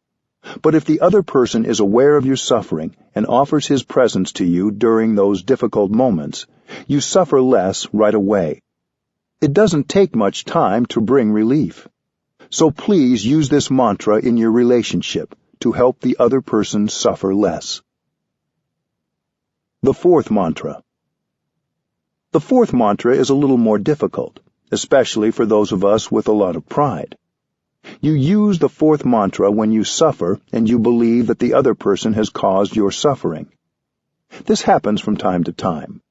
If it was someone you didn't care as much about who had said or done that to you, you would have suffered less. But when someone you love says something that feels critical or dismissive, you suffer deeply. If we suffer and we don't look deeply into our suffering and find compassion for ourselves and the other person, we may want to punish the person who hurt us because he or she has dared to make us suffer.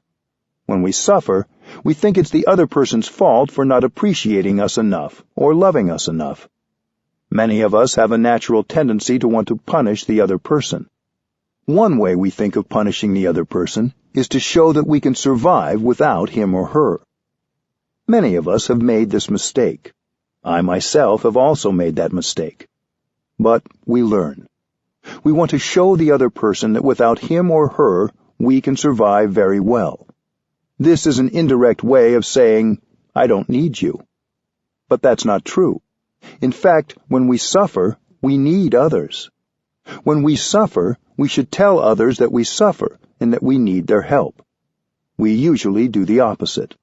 We don't want to go and ask for help. That's why we need the fourth mantra. I suffer. Please help. It's so simple, and it's also a little bit difficult. But if you can bring yourself to pronounce the mantra, right away you suffer less. I guarantee it. So please write that sentence down on a piece of paper the size of a credit card and put it in your wallet. It's a magic formula. I suffer. Please help. If you don't practice this mantra, you may be sulking. If others notice that something is wrong, that maybe you suffer, they might try to comfort you and say, Are you suffering? When someone asks you this, you might have the tendency to respond, Suffer? Why should I be suffering? You know that's not the truth. You suffer deeply, yet you pretend you don't suffer. You're being untruthful as a way of punishing the other person. If he or she tries to come close and put a hand on your shoulder, you may want to snap, Leave me alone. I can survive very well without you. Many of us commit that kind of mistake, but we can learn. Practicing the mantra, you do the opposite. You have to recognize that you suffer. The mantra can also be a little longer, if that feels more appropriate to the situation. I suffer. I want you to know it. I don't understand why you did or said what you did. So please explain. I need your help. That is true love. To say, I don't suffer, I don't need your help, is not the language of true love. The next time you suffer, and you believe it's the other person's fault and that she is the cause of your suffering, remember to take out the paper and read it, and you will know exactly what to do. Practice the fourth mantra. According to our practice in Plum Village, you have the right to suffer 24 hours, but not more. There's a deadline. The deadline is 24 hours, and you have to practice the fourth mantra before the deadline. You have your phone. You have your computer. I'm sure that when you are able to bring yourself to write it down, you will suffer less right away. If you aren't calm enough within 24 hours to practice the fourth mantra, you can write it down on a piece of paper and leave it on the other person's desk or somewhere it is sure to be seen. The mantra can be further broken down into 3 sentences. The first is, I suffer and I want you to know. That's sharing yourself with the person you care about. You share your happiness with each other. You also need to share your suffering. The second sentence is, I am doing my best. It means, I am practicing mindfulness, and when I get angry, I won't say anything that can cause damage to myself or to you. I am practicing mindful breathing, mindful walking, and looking deeply into my suffering to find the roots of my suffering. I believe that you have caused my suffering, but I know I shouldn't be too sure about that. I'm looking to see whether my suffering has come from a wrong perception on my part. Maybe you didn't mean to say it. Maybe you didn't want to do it. I'm now doing my best to practice looking deeply, to recognize my anger and embrace it tenderly. The second sentence is an invitation for the other person to do the same, to practice like you are. When the other person gets the message, he might say to himself, Oh, I didn't know that she was suffering. What have I done or said to make her suffer like that? It is an invitation for the other person to also practice looking deeply. If one of you finds out the cause, that person should communicate right away and apologize for being unskillful so that the other person doesn't continue to suffer. So the second sentence is an invitation for both sides to look deeply, to be aware of what is going on and investigate the real cause of the suffering. It's a recognition that the other person is human and is doing his or her best at the time, and that we are doing our best as well. The third sentence is, "Please help." This sentence acknowledges that we can't figure it out all on our own. We need each other. This is perhaps the hardest part. The three sentences together are, "I suffer, and I want you to know it. I am doing my best. Please help." The fifth mantra. The fifth mantra is, "This is a happy moment." When you are with someone you care about, you can use this mantra. This is not autosuggestion or wishful thinking, because there are conditions of happiness that are there.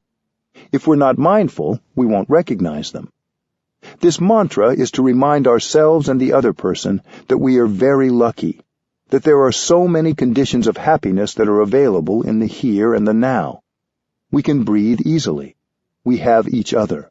We have the blue sky and the solidity of the whole earth supporting us.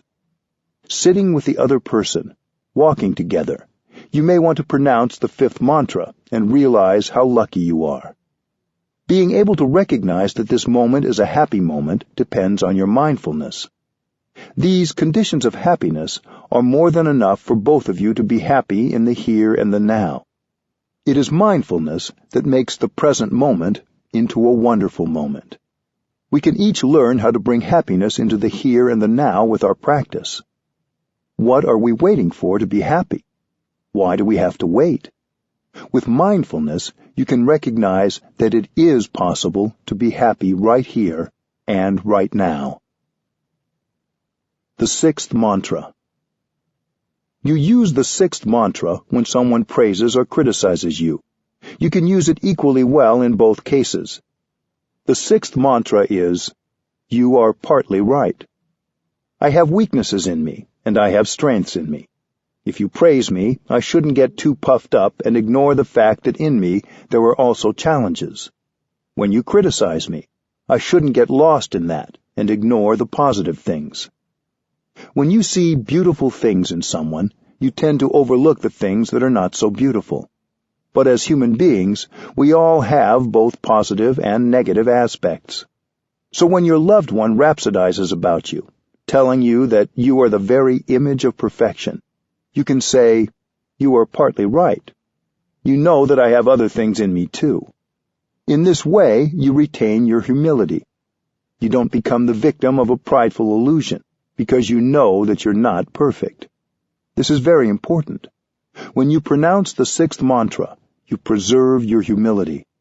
If the other person criticizes you, you can reply, "Darling, you are only partly right, because I also have good things in me."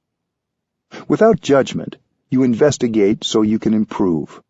If somebody misjudges you, you reply, "You have said something that is partly correct, but in me there are also positive things." Likewise, when someone admires you, you can thank them for appreciating you, but also point out that they are seeing one part of you and that you have many challenges too.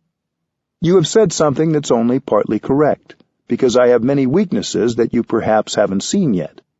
If someone says, "You have many weaknesses," you can say, "You are partly correct. I have strengths too." You may answer them that way in silence, or say it nicely. "You are only seeing part of me, not the totality. I have other things in me that are much better." The sixth mantra is the truth. You don't lie, and you don't fall into false humility. You just say it, either aloud or silently to yourself. Inside you there are many wonderful qualities, and many weaknesses. You accept both. But that acceptance doesn't prevent you from developing your positive qualities and addressing your weaknesses.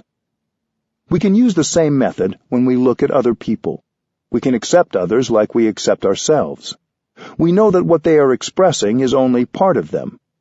Before judging and shouting at somebody, instead of telling someone he or she has no value, we have to look deeper. I know people who are very sensitive. Even a slight judgment makes them weep and become very unhappy. Perhaps you also know people like this. So we accept ourselves with all our weaknesses, and then we have peace. We don't judge ourselves, we accept. I have these qualities and these weaknesses, but I will try to improve slowly at my speed. If you can look at yourself like that, you can look at others like that too, without judgment. Even if that person has many weaknesses, he also has many talents, many positive things. No one is without positive qualities. So when others judge you wrongly, you have to say that they are partly right, but they have not seen the other parts of you. The other person only sees parts of you, not the totality, so you don't have to be unhappy at all. We can use these 6 mantras to make a close relationship stronger. My friend Elizabeth recently shared several ways in which she has used the mantras. Her sister is 1 year older than she is. They were always together growing up, but over the years, and especially as they grew into young adults, Elizabeth had gotten in the habit of lecturing her sister a little and telling her what to do. As you can imagine, sometimes her sister had strong reactions. With the practice of mindfulness, Elizabeth said, she became more aware of what she was saying, and she realized the importance of changing that habit. When she visited her sister, she started practicing her version of the second mantra, saying, "I'm really happy that you're here." She got in touch with and expressed a heartfelt appreciation of her sister's presence in her life, and of the fact that her sister was doing the best she could. Elizabeth also used the mantras in her marriage. In the beginning, whenever her husband said something that really hurt her, she immediately had the desire to punish. She tried instead slowly going to him and using her version of the 4th mantra, asking him, "You said this thing to me that I really don't understand. What was that about?" He would share, and most times she discovered that his remark was nothing about her, really. It was often something else entirely that was going on. The mantra opened up a door for her to see what was happening in his world. Sometimes Elizabeth would say something to her husband, and he'd have a strong reaction, and she'd react to his reaction. Eventually, she learned to instead practice the 3rd mantra. "I know you suffer, that's why I'm here for you," by asking, "Was it something I said? I really want to understand what happened. I'm sorry. I don't mean to say or do things that are hurtful. If you let me know, I can understand how the things I say affect you." She also told me about one particular time during her stay in Plum Village. She was in the courtyard garden, harvesting the petals of rose blossoms that were just beginning to droop to use for tea.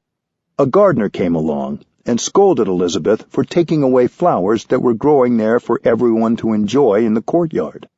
Elizabeth said, "I'm not taking the fresh ones, only the fading ones." But the gardener was not appeased. Elizabeth went to ask the advice of one of our nuns, who she knew could help her understand. The sister shared with her that lately some other people had been picking flowers from the garden for their own use, and the gardener had a sensitivity about that.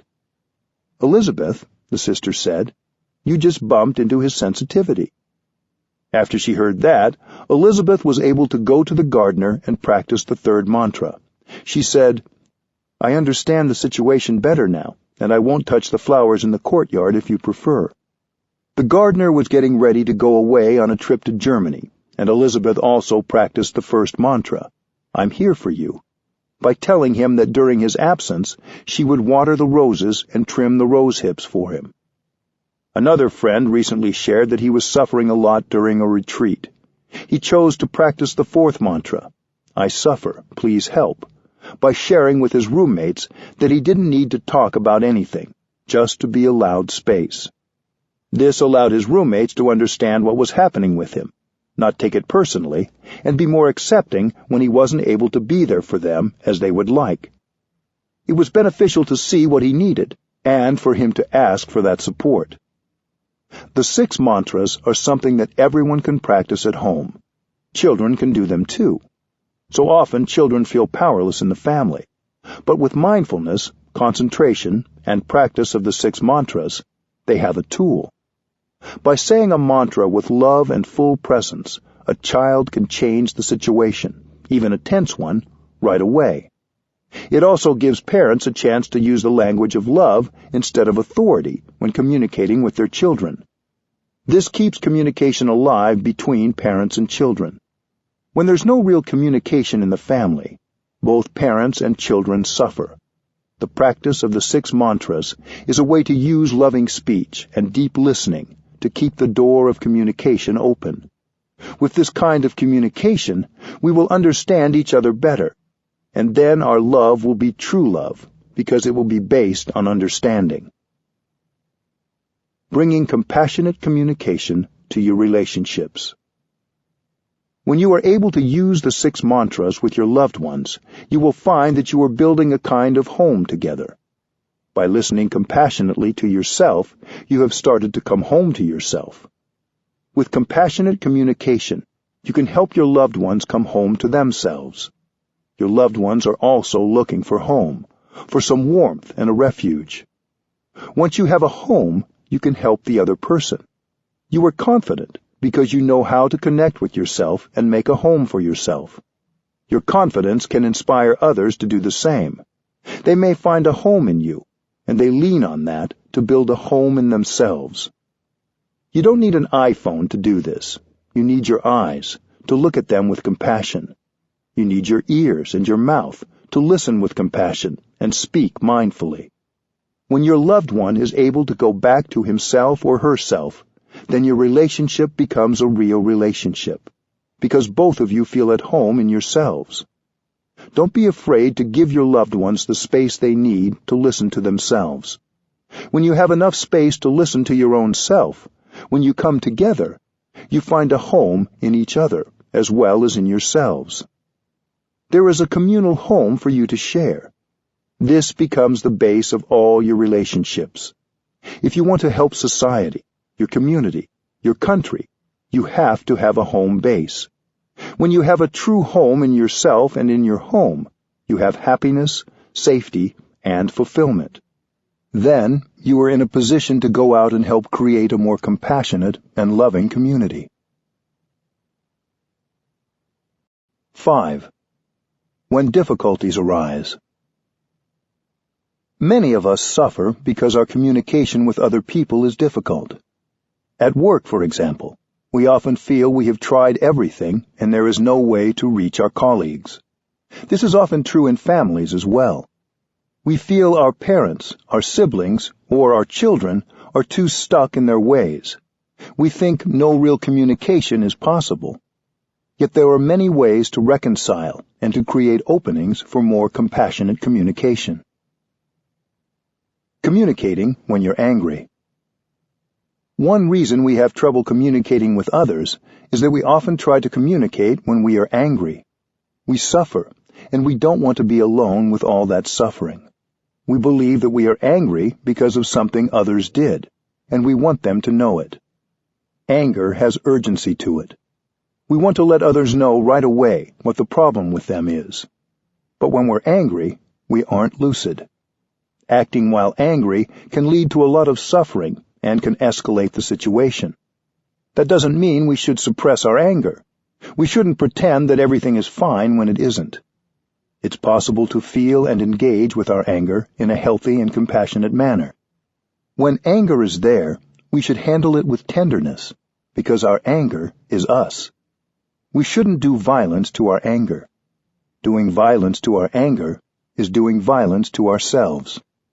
Mindful breathing helps us recognize our anger and treat it tenderly.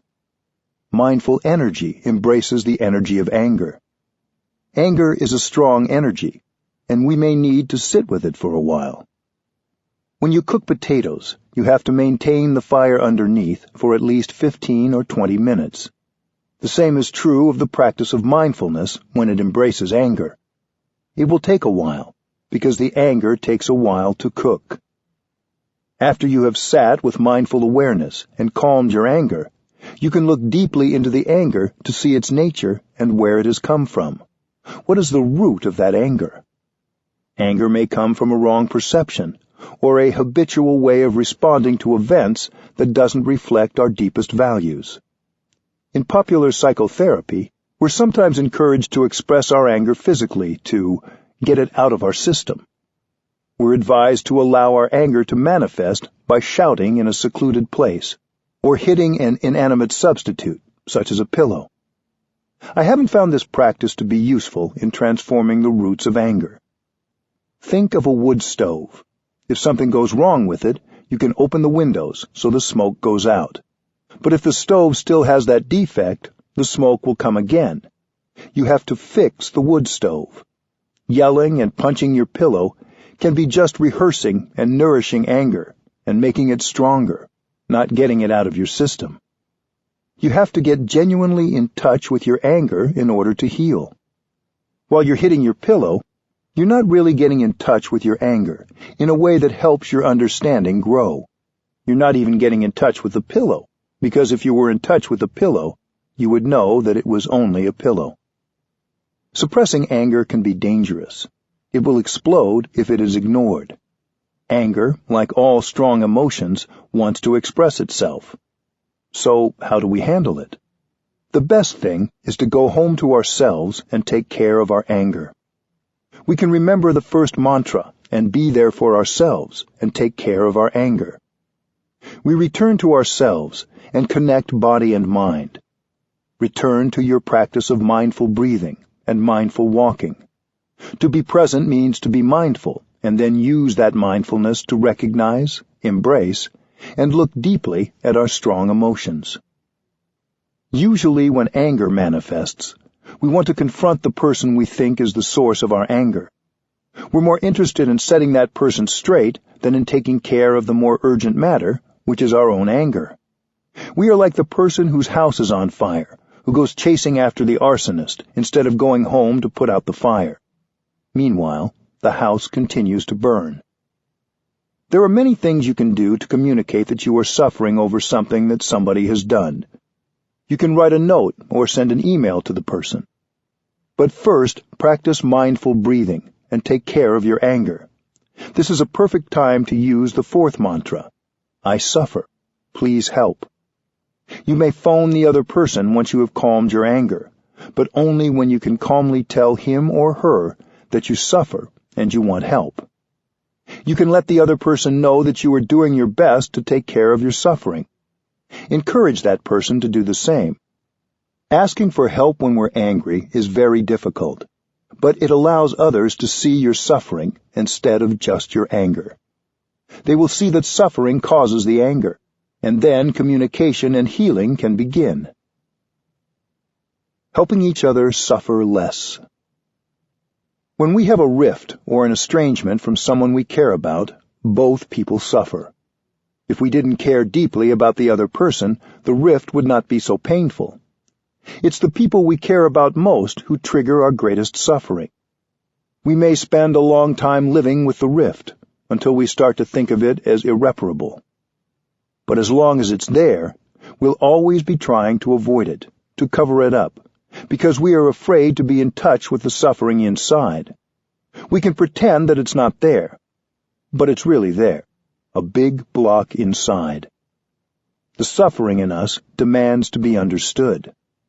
With our daily practice, we can generate enough mindfulness and be strong enough to come home to our suffering without fear. Mindfulness helps us recognize suffering inside. Mindfulness helps us embrace that suffering, which is the first step. When someone has caused you a lot of pain, you may not even want to look at or be in the same room as that person because you will suffer. With awareness, you can understand your own suffering and recognize the suffering in the other person. You may even understand that the reason that person suffers so much is because he or she doesn't know how to handle the suffering. His suffering spills out, and you are its victim. Maybe he doesn't want to make you suffer, but he doesn't know another way. He can't understand and transform his suffering, and so he makes the people around him suffer too, even when that's not his intention. Because he suffers, you suffer. He doesn't need punishment. He needs help. You can help by acknowledging the suffering in him. If there is some difficulty in a relationship, we have to acknowledge the difficulty. It's tempting to say that everything is okay, because the difficulty can feel overwhelming. But without acknowledging the difficulty, we can't generate understanding and compassion, and we feel alienated. we can't help. You have to use the tools of compassionate communication, the deep listening and loving speech you have practiced, to restore communication with the person with whom you are having difficulty. After a short period of mindful breathing, you can say something like this to the other person. I know you're not feeling too happy right now.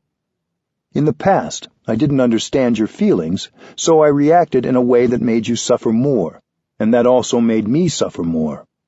I wasn't able to help you resolve the problem. I reacted angrily in a way that has made the situation worse. It's not my intention to make you suffer. It's because I didn't understand your suffering, and I didn't understand my suffering either. I understand my difficult feelings better now, and I also want to understand yours. Understanding your suffering, your difficulties, will help me behave in a way that can be more helpful. If you care for me, help me understand. Tell me what is in your heart. I want to listen. I want to understand. Tell me about your suffering and your difficulties. If you don't help me understand, who will? These are just examples. It's important that the words be your own.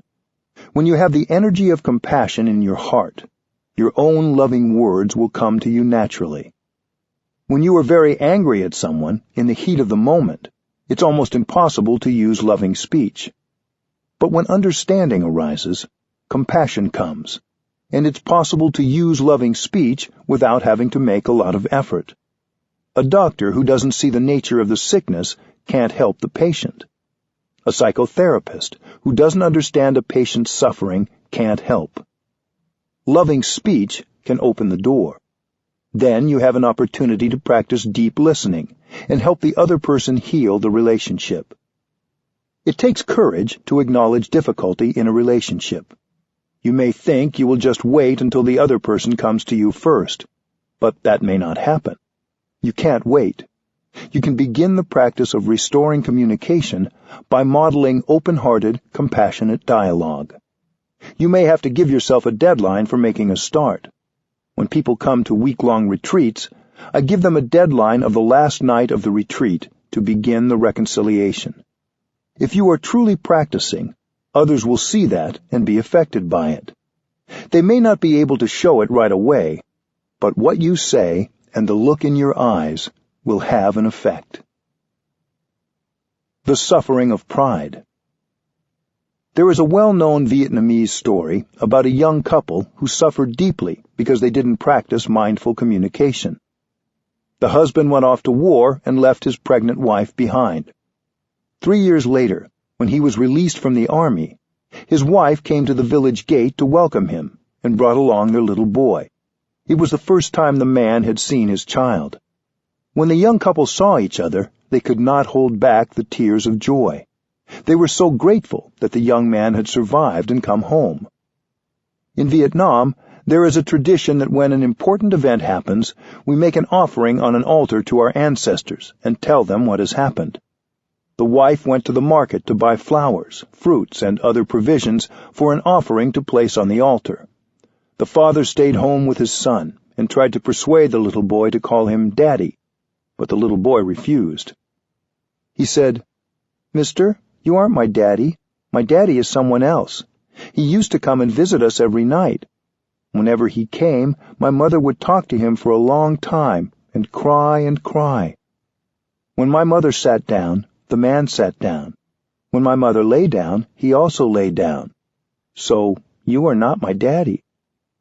Hearing these words, the young father's heart turned to stone. He could no longer smile. He became silent.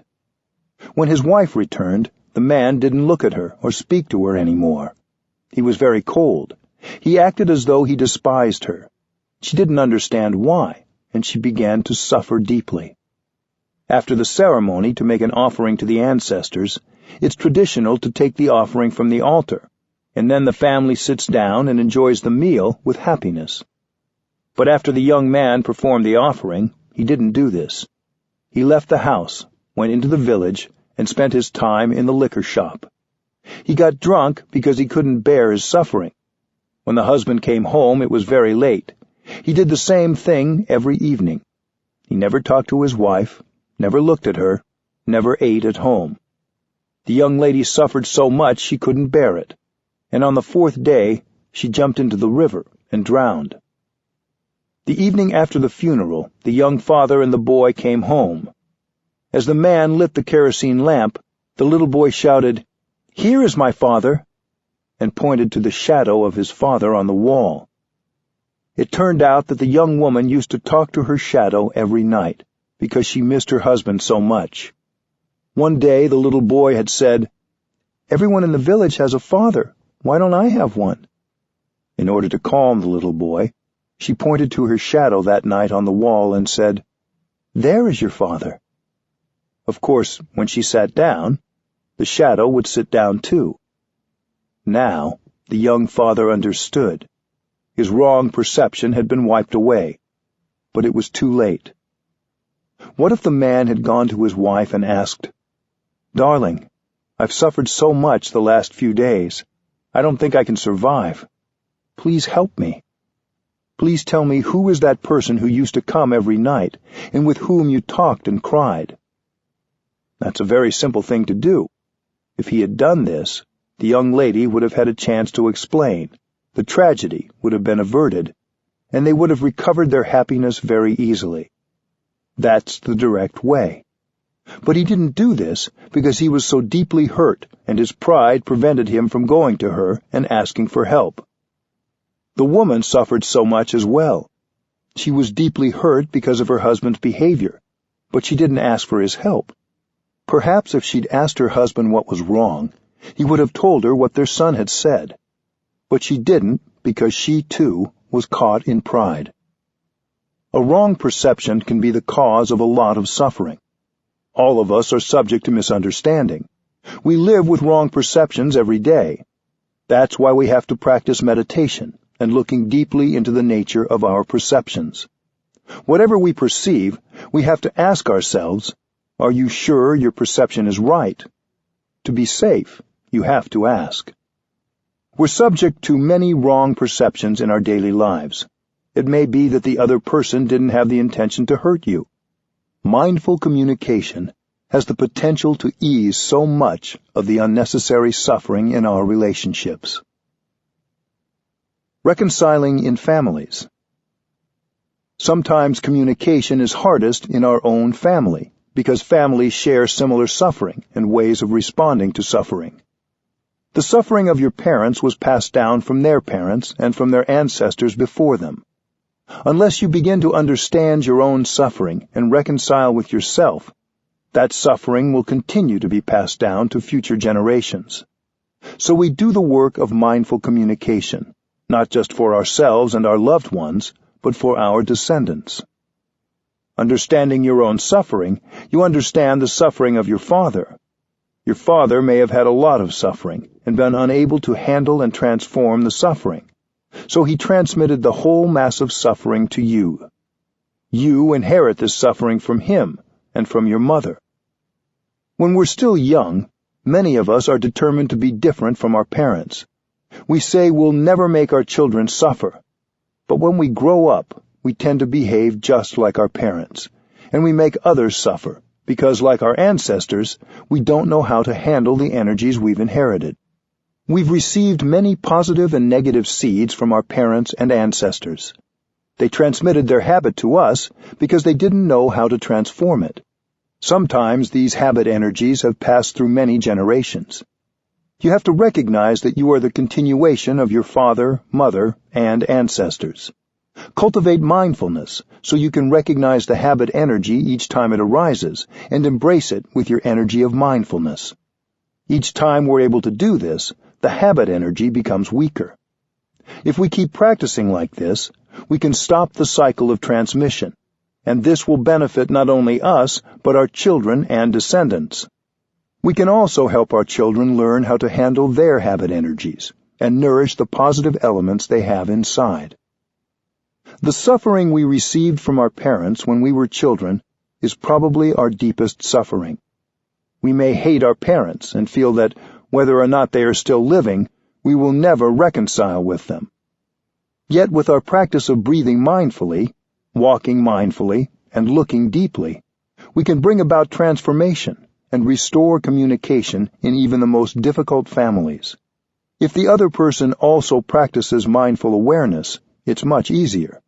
But reconciliation is possible even if the other person doesn't know about the practice. Relationships with parents and siblings can be particularly difficult. Maybe during their childhood they were deeply wounded and no one listened to them. So now they are perpetuating the cycle, and they don't want to listen to anyone. Don't ask your family members to change. When you're able to generate the energy of understanding and compassion in yourself, reconciliation can begin to take place. I still remember a retreat in Oldenburg in northern Germany. On the 4th day of the retreat, I gave everyone a midnight deadline to begin reconciling with someone with whom they had great difficulty. The next morning, one man came to me and said, "I've been so angry at my father for years, I couldn't even look at him. Even when I dialed his number last night, I doubted I could talk to him calmly." But when he heard his father's voice, he found that he naturally used loving speech. He didn't even have to try. He said, "I know you suffered a lot during the past many years. I'm sorry. I know I've acted and spoken in a way that didn't help. I didn't mean to make you suffer." His father heard the compassion in his son's voice and told him for the first time about his suffering and his difficulties. Reconciliation is possible. You can find resolution to the difficulties in your relationships. You don't need to allow the difficulties to continue causing you to suffer month after month and year after year. The first step is to practice mindful breathing, mindful walking, and mindfulness in daily activities, so that you will be strong enough to go back to yourself, listen to your own suffering, and look deeply into its nature. Unless we listen to our own suffering, there's no chance of improving the quality of our relationships. With mindfulness, compassion arises, and you can accept yourself. Then you have the chance to look at others. Even if they are not there with you, you can still sit and close your eyes and see the suffering they have gone through for so many years. When you can see the suffering in others, you begin to understand that there is a reason they suffer like that. You are no longer angry with them anymore. Compassion will arise in your heart. When compassion is born, you are more peaceful, your mind is clearer, and you will be motivated to say or do something to help others transform their difficulties. Reconciliation becomes possible. Communicating in long-term relationships. In long-term relationships, as in families, we often get in the habit of thinking that change isn't possible. We think the other person should change, and they won't, so we give up hope. But we need to stop judging and return to our own internal communication. If we wait for our parents or our partner to change, it may take a very long time. If we wait for the other person to change, we may spend all our time waiting. So it's better that you change yourself. Don't try to force the other person to change. Even if it takes a long time, you will feel better when you are master of yourself and you are doing your best. Sometimes when you see your partner behaving in a way that irritates you, you might want to reproach him or her. If you immediately try to correct him, he may get irritated, and then you are both irritated and become unkind. It is as if the blue sky disappears, the green trees disappear, and you are 2 blocks of suffering, bumping against each other. This is the escalation of war, the escalation of unhappiness. You have to disentangle yourself from the unhappiness and go back to yourself, back to your peace, until you know how to handle the situation in a loving way. Then, only when you are calm, invite your partner to speak. You can say you are sorry for not having understood her or him better. Only say this when you are ready. Then listen to her deeply, even if what she says is complaining, reproachful, or not very kind. You may learn that your partner has many wrong perceptions about you and about the situation, but try not to interrupt. Let her speak. Let her have a chance to speak out everything in her, so she can feel listened to and understood. As your partner speaks, continue to breathe mindfully. Later on, you may find a way to undo her misunderstanding, little by little, in a very skillful, loving way, and mutual understanding will grow. If your partner says something untrue, don't interrupt and say, "No, you're wrong. That wasn't my intention." Let him speak out. He's just trying to speak out the difficulty. If you interrupt, he will lose his inspiration to speak, and he will not tell you everything. You have plenty of time. You may even take a number of days to look deeply, in order to skillfully tell him about his wrong perception when he can hear it. You may have been angry with each other for years, and maybe because of just one condition, you're stuck and can't change the situation. If you can understand him deeply, you can start to make peace. Loving, compassionate speech and deep listening are the most powerful instruments for restoring communication. If you can understand and transform yourself, then you can help your partner. Sometimes we're in a negative environment that doesn't leave us space to communicate with ourselves. Sometimes we may need to change the environment around us. But sometimes, in a relationship, we think separation or divorce is the only alternative. This is true if we're in a violent or abusive situation. It's important that we be in a place where we feel safe and not vulnerable. But if you are in a relationship where both people love each other and don't intentionally hurt each other, but you just don't know how to communicate, there may be other solutions. Many people think divorce is the solution, but after the papers are signed, they continue to suffer. If there are children or financial or other matters connecting you, you will still have to deal with each other for years to come. You can't take the other person out of you. You can't take yourself out of others. The suffering still continues. So the question is not whether you will stay together or not.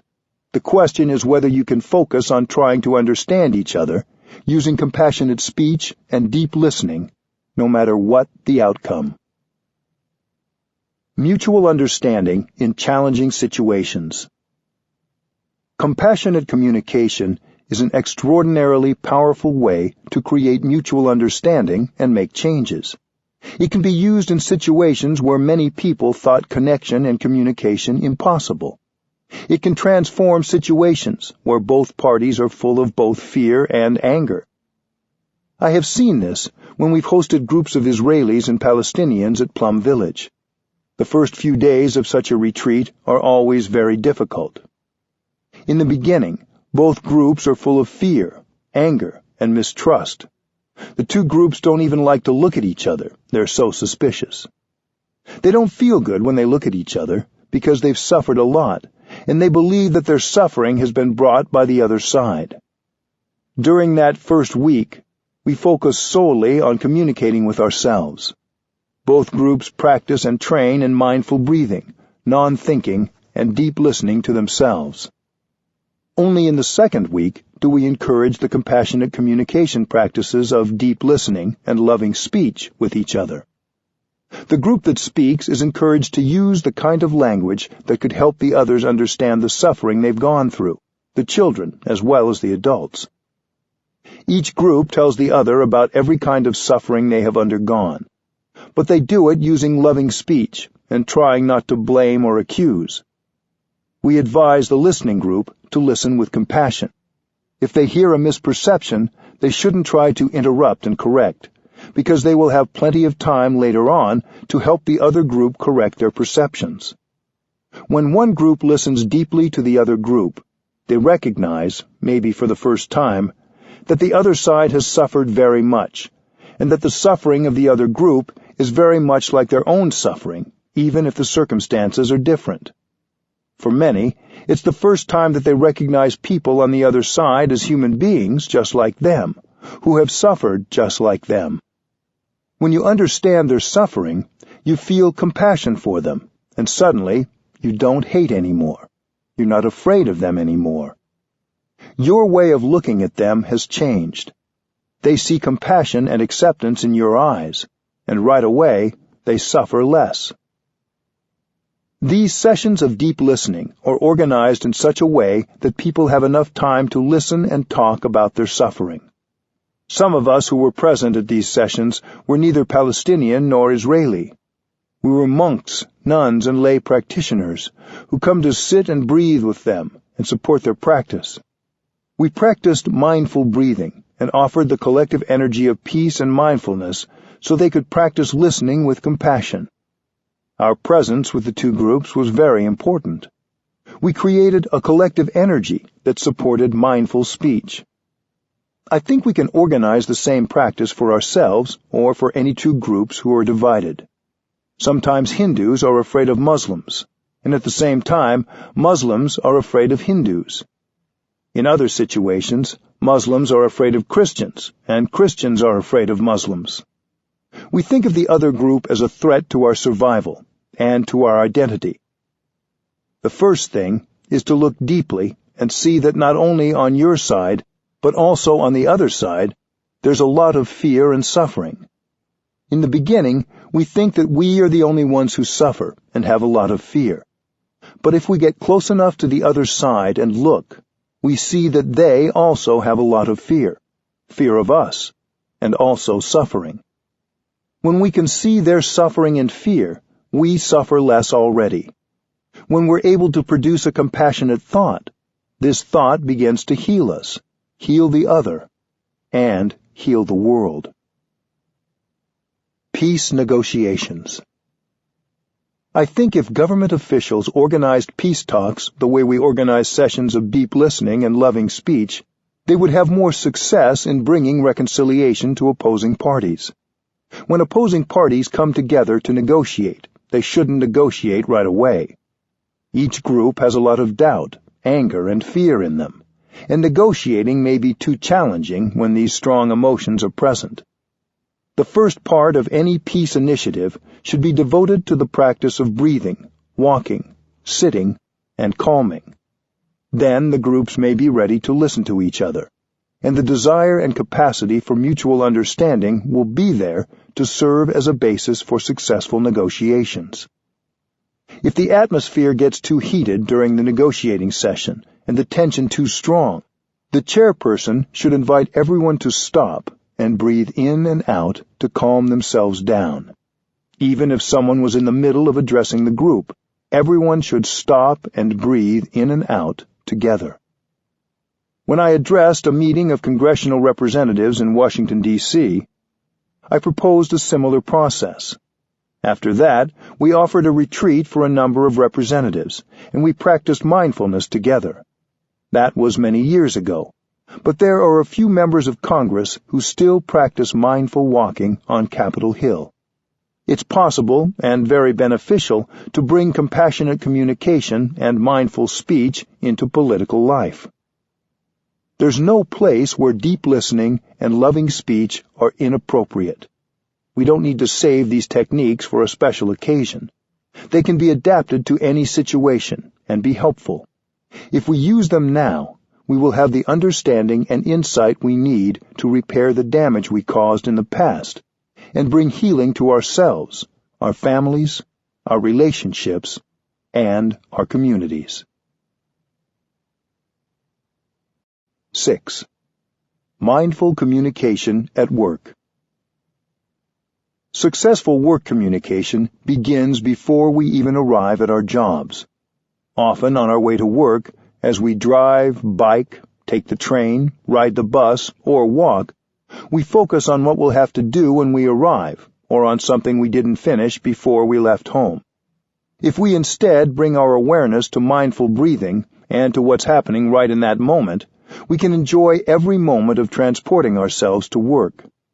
Before I begin my work of teaching for the day, I don't spend time worrying about what questions people might ask or how I might answer them. Instead, as I walk from my room to the place where I teach, I enjoy every step and every breath fully, and I live each moment of my walk deeply. This way, when I arrive, I feel fresh and ready to work. I can offer my best answer to any question I may be asked.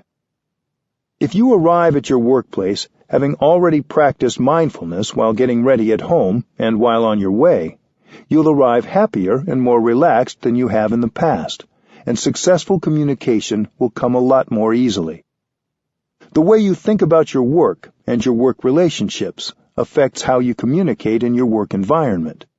You may be under the impression that the purpose of your work is to offer a service to others or to produce an object or commodity. But while at work, you're also producing thoughts, speech, and actions. Communication is as much a part of your job as is the end product. If you communicate well in your work environment, not only do you enjoy yourself more, but you create a harmonious atmosphere that will carry over into your work. Everything you do will have a stronger element of compassion and be of greater benefit to more people. Leading by example.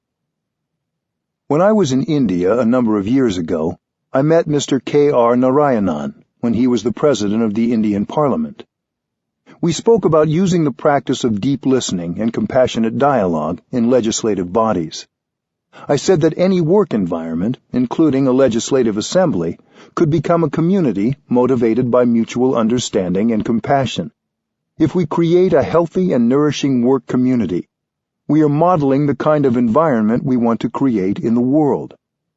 When, in a work environment, you use mindful and compassionate speech, you're offering the best of yourself. If we can combine our insights and experiences, the collective insight will bring about the wisest decisions.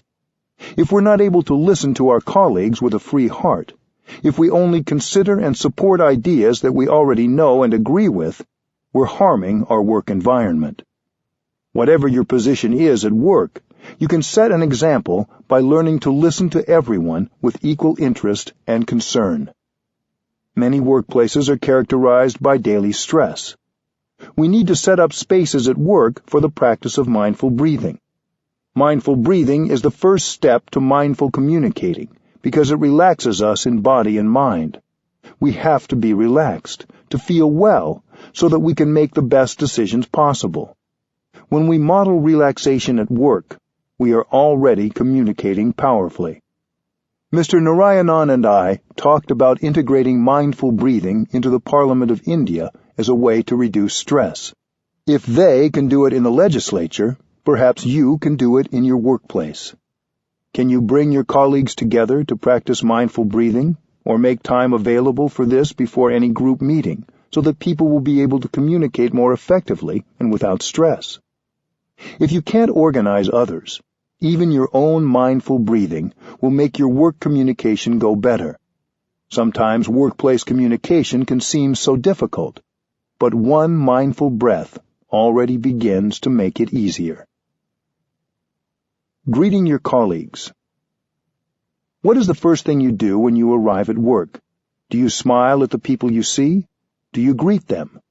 The first few minutes are crucial in setting the tone for your workday. You may feel you have too much on your mind. You may still be absorbed in an argument or in something challenging that happened before you arrived. But if you spent the time getting to work breathing mindfully and being in the present moment, you will arrive with a clear mind, and you'll be able to greet people with a warm and open smile.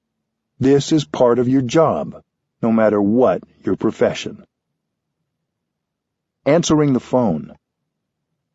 At work, many of us communicate, not just with people around us, but by email, telephone, or video conferencing. Some of us work primarily with people who aren't in the same physical space, or even in the same time zone or country. Even so, you can turn every phone conversation or email into an opportunity to practice compassionate communication. Whenever the phone rings, you can hear it as a bell of mindfulness and stop whatever you're doing. Instead of rushing to answer the phone, you can breathe in and out with awareness 3 times before answering, to make sure you're truly present for whoever is calling. Recognize any feelings of stress or irritation you may have, or any feeling that you're being interrupted. You may want to put your hand on the receiver while breathing, to let your coworkers know that you intend to pick up the phone, but you're just not in a hurry. This will help remind them that they don't need to feel like they're victims of the telephone. You can use the same practice before reading an email. At work, we often go from one email to the next without first practicing mindful breathing and making ourselves present for whatever that email has to say. If we wait until we've taken a few mindful breaths and return to being fully present before we open an email, it's true that it will take us a little longer to go through our mail, and our work might be a bit slower. But our communication with each email will be more effective, clearer, and more understanding. If you want to send an email or call someone on the phone, you might want to recite the following verse to yourself before you begin to type or to dial the number. Words can travel thousands of miles. May my words create mutual understanding and love. May they be as beautiful as gems, as lovely as flowers. Mindful meetings. Our communication in meetings can often be a source of tension, stress, and conflict at work. Sometimes we rush from one meeting to another, so we arrive already anxious or distracted. It will help to schedule a few minutes at the beginning of any meeting to sit quietly together. If people in your workplace are open to having a bell sound before the meeting begins, that sound can help everyone come back to their breathing and find some calm. If people don't want to start the meeting by sitting together quietly for a few moments, you can still arrive at the meeting a few minutes early so you have time to relax and breathe mindfully. Perhaps other people will see your example and join you the next time. You don't need to say anything or make a point of letting others know you're doing this. Just do it and enjoy the benefit it brings you. It can be helpful in setting the tone of a meeting to open with a spoken agreement that the participants will respect each other's words and be open to the views of others.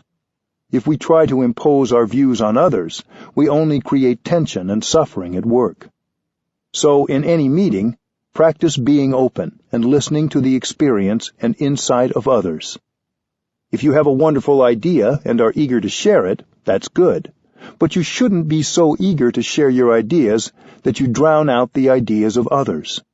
Invite everybody to express their ideas. Trust that the best ideas will emerge from this process as collective wisdom. During the meeting, practice using loving speech and deep listening. Follow your breathing as you listen. Let one person speak at a time without interruption. Don't get caught up in verbal duels. Speak from your own experience and address the whole group whenever you talk. If you have questions or concerns, place them in the center of the circle for the whole group to contemplate and address. This may be challenging. It is likely a new culture for conducting meetings, one that is different from the way meetings have been run in the past. You don't have to try to change the culture all at once. If everyone agrees to listen mindfully and without interruption, that is wonderful. But even if it's only you who follows these guidelines and makes a commitment to speak and listen with compassion, it will have a positive effect. Creating community at work. If you're modeling compassionate communication at work, soon others may be interested in practicing mindful breathing, sitting, and walking with you. If you're surrounded by people who are practicing mindfulness together, you'll all be supported by the collective energy, and mindful speech and deep listening will come much more easily. The more you practice mindfulness, the more you'll see things you can do to change your work environment in a positive way. When we practice mindful speech and deep listening, our way of communicating becomes a bell of mindfulness for everyone. When you walk mindfully, enjoying every step you take, this encourages others to do the same, even if they don't know that you're practicing mindfulness. When you smile, your smile supports everyone around you and also reminds others to smile. When you practice, your presence has a positive effect on you and those around you. A rock in the river. All of us have difficulties at work sometimes. We all have our own pain, sorrows, and fears. Often at work, we don't give ourselves time or space to recognize and embrace these strong emotions, so our tension comes out in unintentional ways. This can make communication difficult. But none of us needs to embrace pain and sorrow alone. When you throw a rock into a river, No matter how small the rock is, it will sink to the bottom of the river.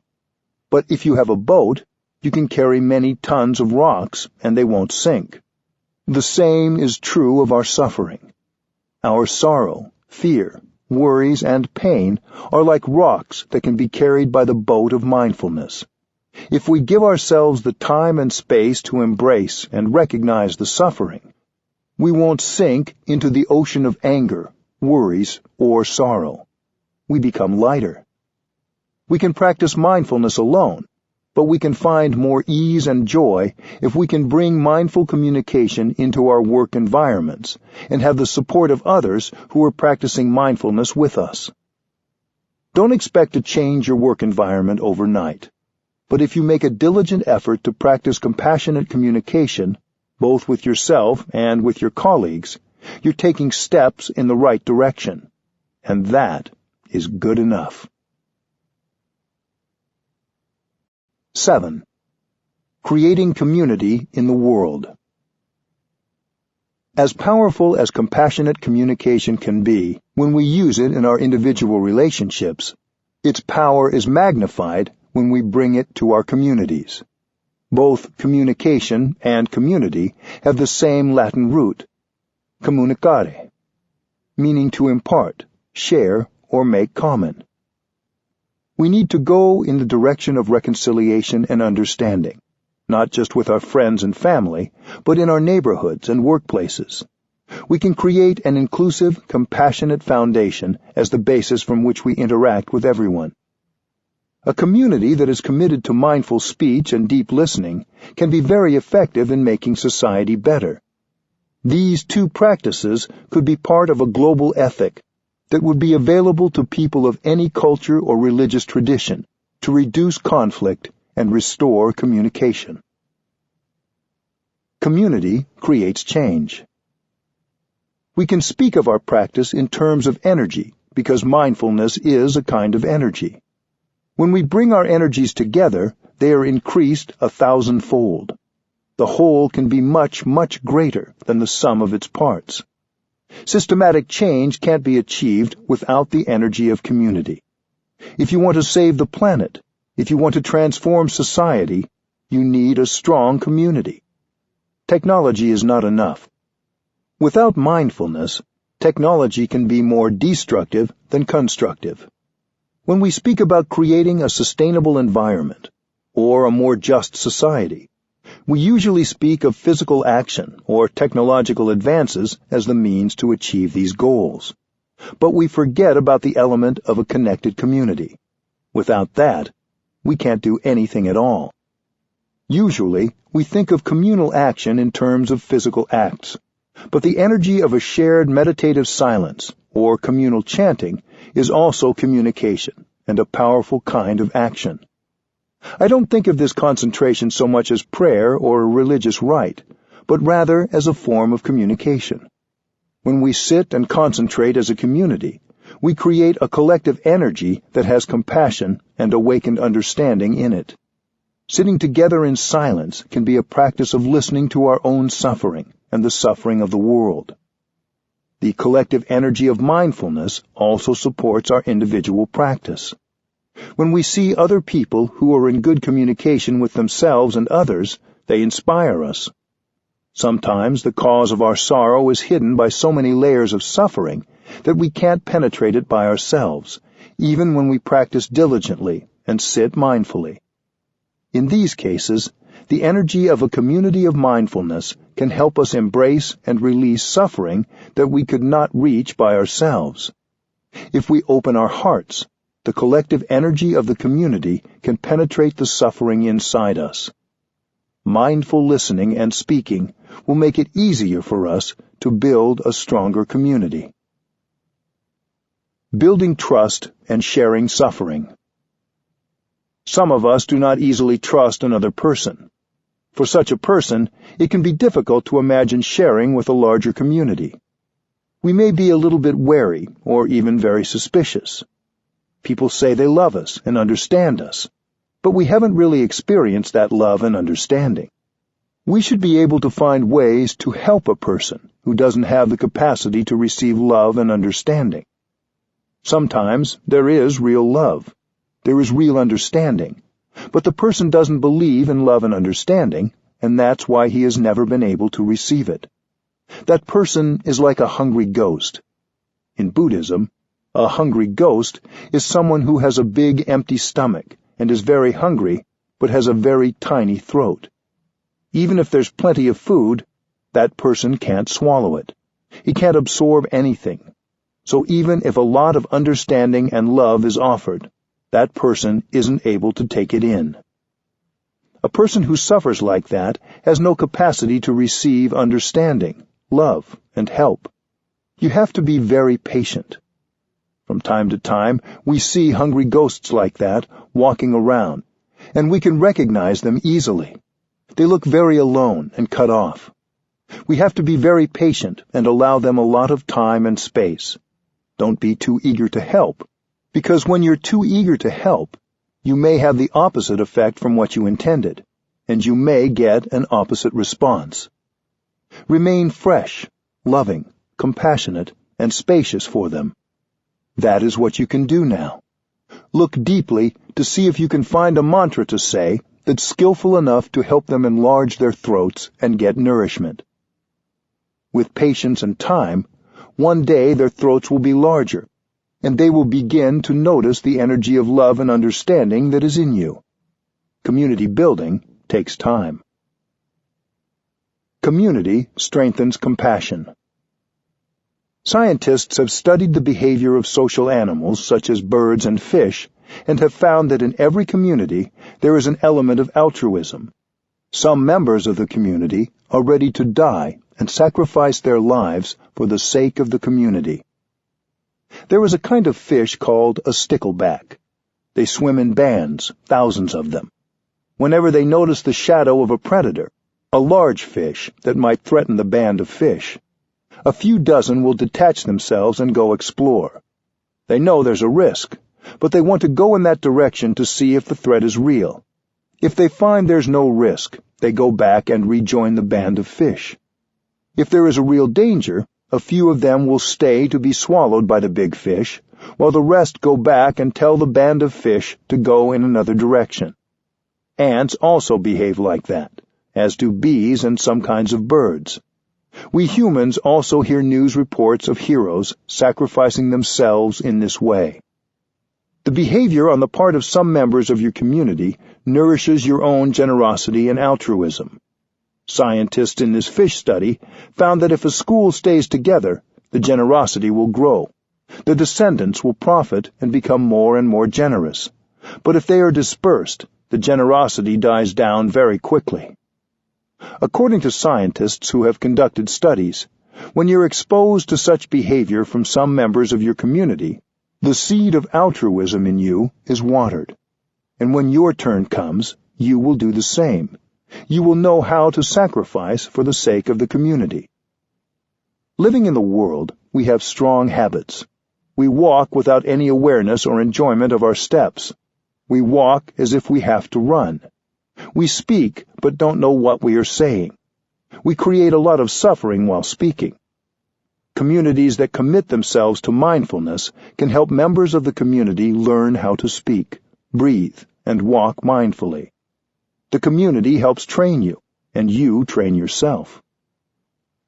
When we practice in a community, there are more people to support us, but also more opportunities for frustration and anger. Loving speech and deep listening are key to community building. You learn to speak in a way that will not cause suffering in yourself and your community. If your community doesn't practice this, it's not an authentic community. Even if you have suffering and anger, you can train yourself to speak in a way that helps the other person or group understand what is going on in you, and that makes real communication possible. Our world can be a mindful, compassionate community. We need to find better ways to communicate. If we can do this in our relationships, we can do it in our work environments, and even in our political environments. We have to transform our governments into mindful, compassionate places of deep listening and loving speech. We each can do our part to contribute as a citizen, as a member of the human family. In the process of community building, we get the transformation and healing we need to further the transformation and healing of the world. This is a process of training and learning. When you speak, allow the inside of our collective humanity to speak through you. When you walk, don't walk for yourself alone. Walk for your ancestors and your community. When you breathe, allow the larger world to breathe for you. When you're angry, allow your anger to be released and to be embraced by the larger community. If you know how to do this for one day, you are already transformed. Be your community and let your community be you. This is true practice. Be like the river when it arrives at the ocean. Be like the bees and birds that fly together. See yourself in the community and see the community in you. This is a process of transforming your way of seeing, and it will transform how, and how effectively, you communicate. 8. Our communication is our continuation. Every human and every animal communicates. We typically think of communication as the words we use when we speak or write. But our body language, our facial expressions, our tone of voice, our physical actions, and even our thoughts are ways of communicating. Just as an orange tree can produce beautiful orange leaves, blossoms, and fruits, a beautiful human being can produce beautiful thoughts, speech, and actions. Our communication is not neutral. Every time we communicate, we either produce more compassion, love, and harmony, or we produce more suffering and violence. Our communication is what we put out into the world, and what remains after we have left it. In this way, our communication is our karma. The Sanskrit word karma means action, and it refers not just to bodily action, but to what we express with our bodies, our words, and our thoughts and intentions. Throughout our day, we produce energies of thought, speech, and action. We're communicating in every moment, either with ourselves or with others. Thinking, speech, and bodily acts are our own manifestations. You are your action. You are what you do, not only what you do with your body, but also with your words and your mind. Karma is the triple action of our thoughts, our speech, and our bodily actions. Thinking is already action. Even if you don't see its manifestation, it is there as powerful energy. Thinking can push you to do or say things that are destructive, or it can create a lot of love. Every thought will bring a fruit, sometimes right away, sometimes later on. When you produce a thought of hate, anger, or despair, that thought is a poison which will affect your body and your mind. A thought of hatred or anger can lead one person to hurt another. If you commit a violent act, it means you've been producing thoughts of hatred, anger, and the desire to punish. So thinking is already acting. You don't need to say or do anything in order to be acting. To produce a thought is to act. When you produce a thought that is full of understanding, forgiveness, and compassion, that thought will immediately have a healing effect on both your physical and mental health and on those around you. If you think a thought that is full of judgment and anger, that thought will immediately poison your body and mind and the people around you. Thinking is the first kind of action, because our thinking is the basis for how we affect the world. Our speaking also has a huge effect. If we're capable of speaking and writing with compassion and understanding, we feel wonderful in our bodies and in our minds. We don't speak with compassion just so that the person or people we're speaking to will feel better. Our compassionate speech has a healing effect on us too. After you have been able to say something kind, forgiving, and compassionate, you feel much better. When you write words full of compassion and forgiveness, you feel freer, even if the person you're writing to hasn't read them yet. Even before you mail the letter or send the email or text, you feel better. The person reading your words will also feel your compassion. In the same way, if you speak with anger and violence, if you speak out of a desire to punish, both you and the people who hear your words experience more suffering. Think of a child hearing her parents fighting. Even if the words are not directed at her, the effect of the angry speech is much the same.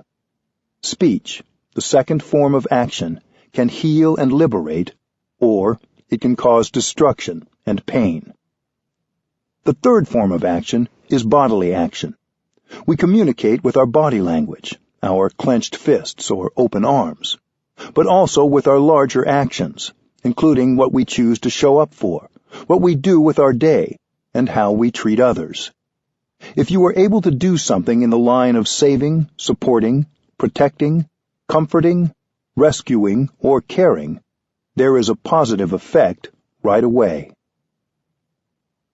Every communication bears our signature.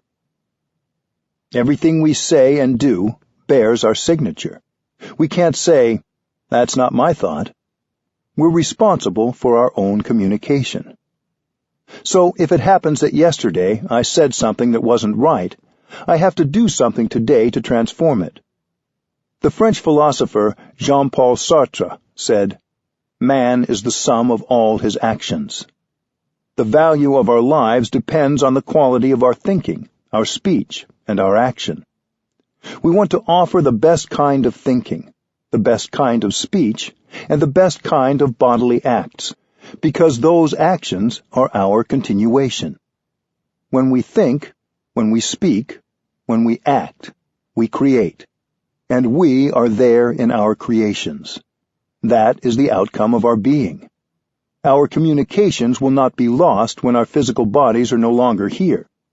The effect of our thinking, speech, and physical actions will continue to ripple outward into the cosmos. Whether this body is still here or has disintegrated, our actions continue. When you produce a thought, it bears your signature. It's you who produced that thought, and you are responsible for it. If it's a thought of compassion, forgiveness, non-discrimination, you will continue beautifully because you are there in it. You are the author of that action. Your speech and your physical actions, both compassionate and violent, also bear your signature. We are like the cloud that produces the rain. Through the rain, the cloud continues to affect the crops, the trees, and the rivers, even after the cloud is no longer floating there in the sky. Likewise, everything we produce in terms of thought, speech, and action continues even after our bodies disintegrate. The cloud is there in the cornfield and in the river. When this body disintegrates, our words, thoughts, and physical actions continue to have an effect. Our thoughts, speech, and actions are our real continuation. According to this practice, it's possible to continue beautifully into the future. Imagine a bank account somewhere in which we deposit every word, thought, and physical action. The bank account certainly does exist, but its nature is non-local. Nothing is lost. Changing the past. Suppose in the past you said something unkind to your grandmother. Now she is no longer alive, so you can't apologize directly to her. Many of us carry the guilt of something we have said or done that we think we can't rectify. But it's possible to erase that unskillfulness of the past. The past isn't exactly gone. If we know our communication continues, then we know the past is still there, disguised in the present moment. After all, the suffering is still there. You can touch it.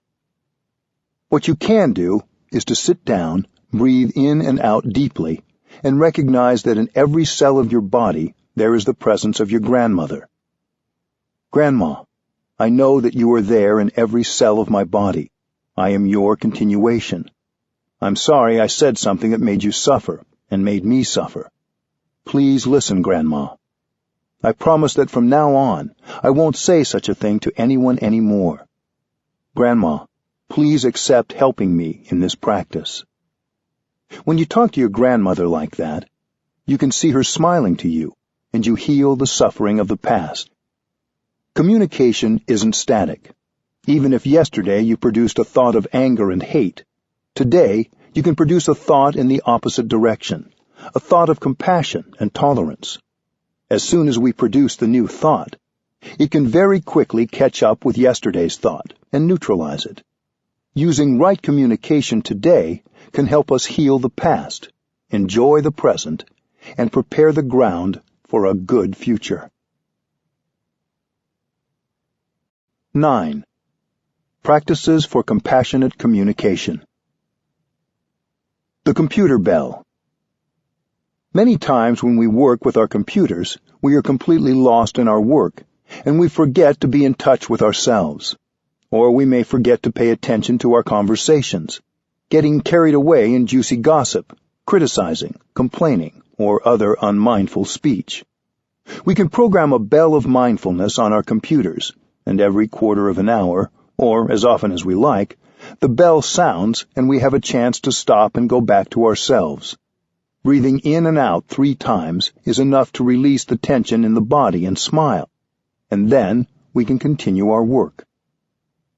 Drinking tea in mindfulness. Drinking tea is a wonderful way to set aside time to communicate with yourself. When I drink my tea, I just drink my tea. I don't have to think. I can stop all my thinking while I drink my tea. When I stop my thinking, I can focus my attention on the tea. There is only the tea. There is only me. Between me and the tea, there is a connection. I don't need a telephone to talk to the tea. In fact, because I'm not on the telephone, I can get more in touch with the tea. I just breathe in, and I'm aware that my in-breath is there. I'm aware that my body is there, and I'm aware that the tea is there. It's wonderful to make the time to just drink your tea. In Zen Buddhism, we don't normally use commandments as hard and fast rules, but drink your tea is like a Zen commandment to bring you back to your true home. Don't think. Be there, body and mind united. Establish yourself in the here and the now. You are true. You are not a phantom. You are real, and you know what is going on. What is going on is that there is a cup of tea in your hands. Listening to your inner child. Every one of us has a wounded child within, who needs our care and love. But we run away from our inner child because we're afraid of the suffering. In addition to listening to others with compassion, we must also listen to the wounded child inside us. That little child needs our attention. Take time to go back and tenderly embrace the wounded child within you. You can talk to the child with the language of love. Dear one, in the past I left you alone. I've gone away from you for so long. I'm sorry. Now I have come back to take care of you, to embrace you. I know you suffer so much, and I have neglected you. But now I've learned the way to take care of you. I am here now. If we have to, we can cry with that child. Whenever we sit, we can spend time sitting and breathing with that child. Breathing in, I go back to my wounded child. Breathing out, I take good care of my wounded child. When we go for a walk, we can take the hand of our little child. We should talk to our child several times a day for healing to take place. The little child has been left alone for a long time, so we need to begin this practice right away. Go back to your inner child every day and listen for 5 or 10 minutes, and healing will take place. Our wounded child is not only us. He or she may represent several generations of ancestors. Our parents and ancestors may have suffered all their lives without knowing how to look after the wounded child in themselves, so they transmitted that child to us. So when we're embracing the wounded child inside us, we're embracing all the wounded children of past generations. This practice doesn't just benefit us. It liberates numberless generations of ancestors and descendants. This practice can break the cycle. Writing a love letter. If you have difficulties with someone in your life, you might spend some time alone and write that person a real letter. You can write the letter to someone you see every day, or, just as effectively, to someone you haven't seen for years, or even to someone who is no longer living. It is never too late to bring peace and healing into a relationship. Even if we no longer see that person, we can reconcile inside ourselves, and the relationship can heal. Give yourself a couple of hours to write a letter using loving speech.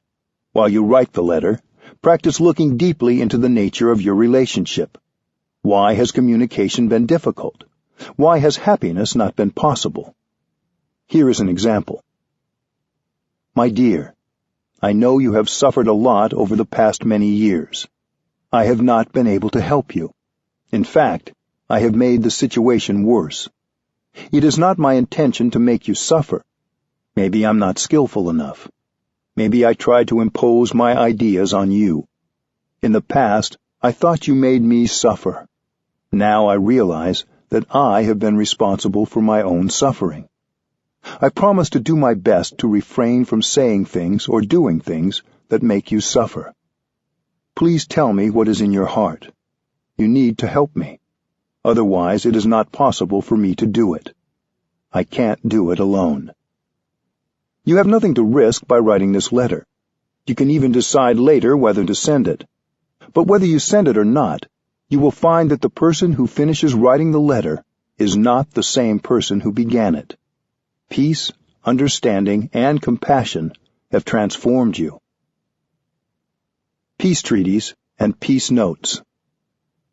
The Peace Treaty and the Peace Note are two tools to help us heal anger and hurt in our relationships. The Peace Treaty can be used as a preventative tool, before we utter or are hurt by words or actions that seem unkind. When we sign the Peace Treaty, we are making peace, not just with the other person, but within ourselves. The Peace Note can be used as a healing tool when we're hurt or angry because of something someone has said or done. You can copy it and keep blank copies available whenever you need it. You can use it in place of the fourth mantra note that you keep in your wallet. If someone does something that brings us suffering, we can say, "What you just said hurt me. I would like to look deeply into it, and I would like you to also look deeply into it. Let's make an appointment for some time later in the week to look at it together." One person looking at the roots of our suffering is good. Two people looking is better. And two people looking together is best. Both the treaty and the note suggest waiting a few days for discussion. You can pick any night. First, you are still hurt, and it may be too risky if you begin discussing it now. You might say things that will make the situation worse. From now until that evening, you can practice looking deeply into the nature of your suffering, and the other person can too. Before that night, one or both of you may see the root of the problem and be able to tell the other and apologize. Then, on that night, you can have a cup of tea together and enjoy each other. If by that evening the suffering has not been transformed, one person begins by expressing himself, while the other person listens deeply. When you speak, you tell the deepest kind of truth using loving speech, the kind of speech the other person can understand and accept. While listening, you know that your listening must be of good quality to relieve the other person of his suffering. If you can, have the discussion be on a Friday evening or early on a Saturday, so you still have the weekend to enjoy being together. Peace Treaty. In order that we may live long and happily together, in order that we may continually develop and deepen our love and understanding, we, the undersigned, vow to observe and practice the following. I, the one who is angry, agree to 1. Refrain from saying or doing anything that might cause further damage or escalate the anger. 2. Not suppress my anger. 3. Practice breathing and taking refuge in the island of myself. 4. Calmly, within 24 hours, tell the one who has made me angry about my anger and suffering, either verbally or by delivering a peace note. 5. Ask for an appointment for later in the week, e.g., Friday evening, to discuss this matter more thoroughly, either verbally or by peace note. 6. Not say, "I am not angry, it's okay, I am not suffering." There is nothing to be angry about, at least not enough to make me angry. 7. Practice breathing and looking deeply into my daily life, while sitting, lying down, standing, and walking, to see A. The ways I myself have been unskillful at times. B. How I have hurt the other person because of my habit energy. C. How the strong seed of anger in me is the primary cause of my anger. D. How the other person's suffering, which waters the seed of my anger, is the secondary cause. E. How the other person is only seeking relief from his or her own suffering. F. That as long as the other person suffers, I cannot be truly happy. 8. Apologize immediately, without waiting until our appointment, as soon as I realize my unskillfulness and lack of mindfulness.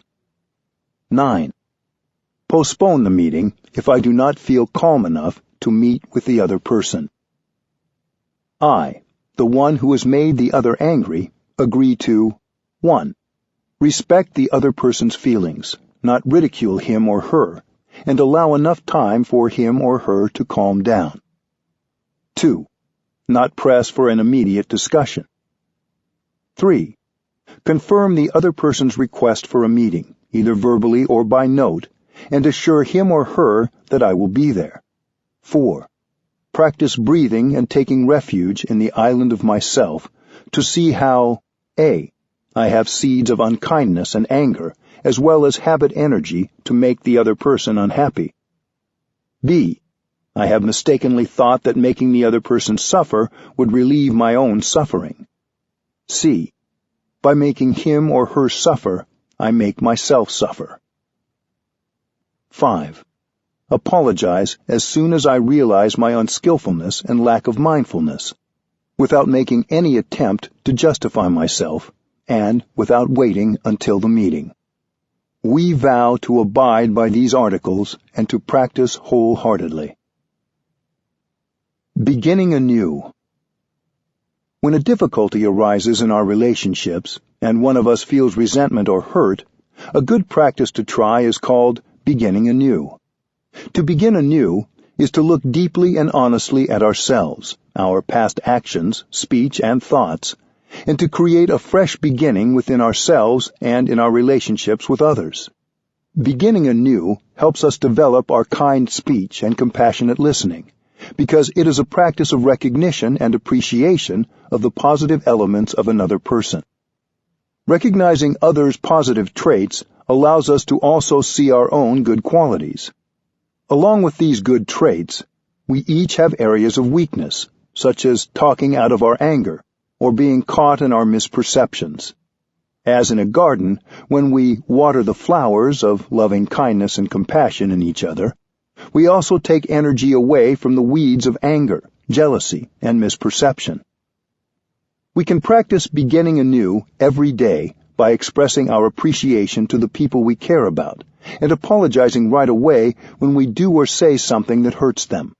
We can also politely let others know when we have been hurt. A more formal beginning anew can be done weekly in families and in work situations. It is a 3-part process: watering flowers, expressing regrets, and expressing hurts and difficulties. This practice can prevent feelings of hurt from building up over weeks and helps make the situation safe for everyone in the workplace or family.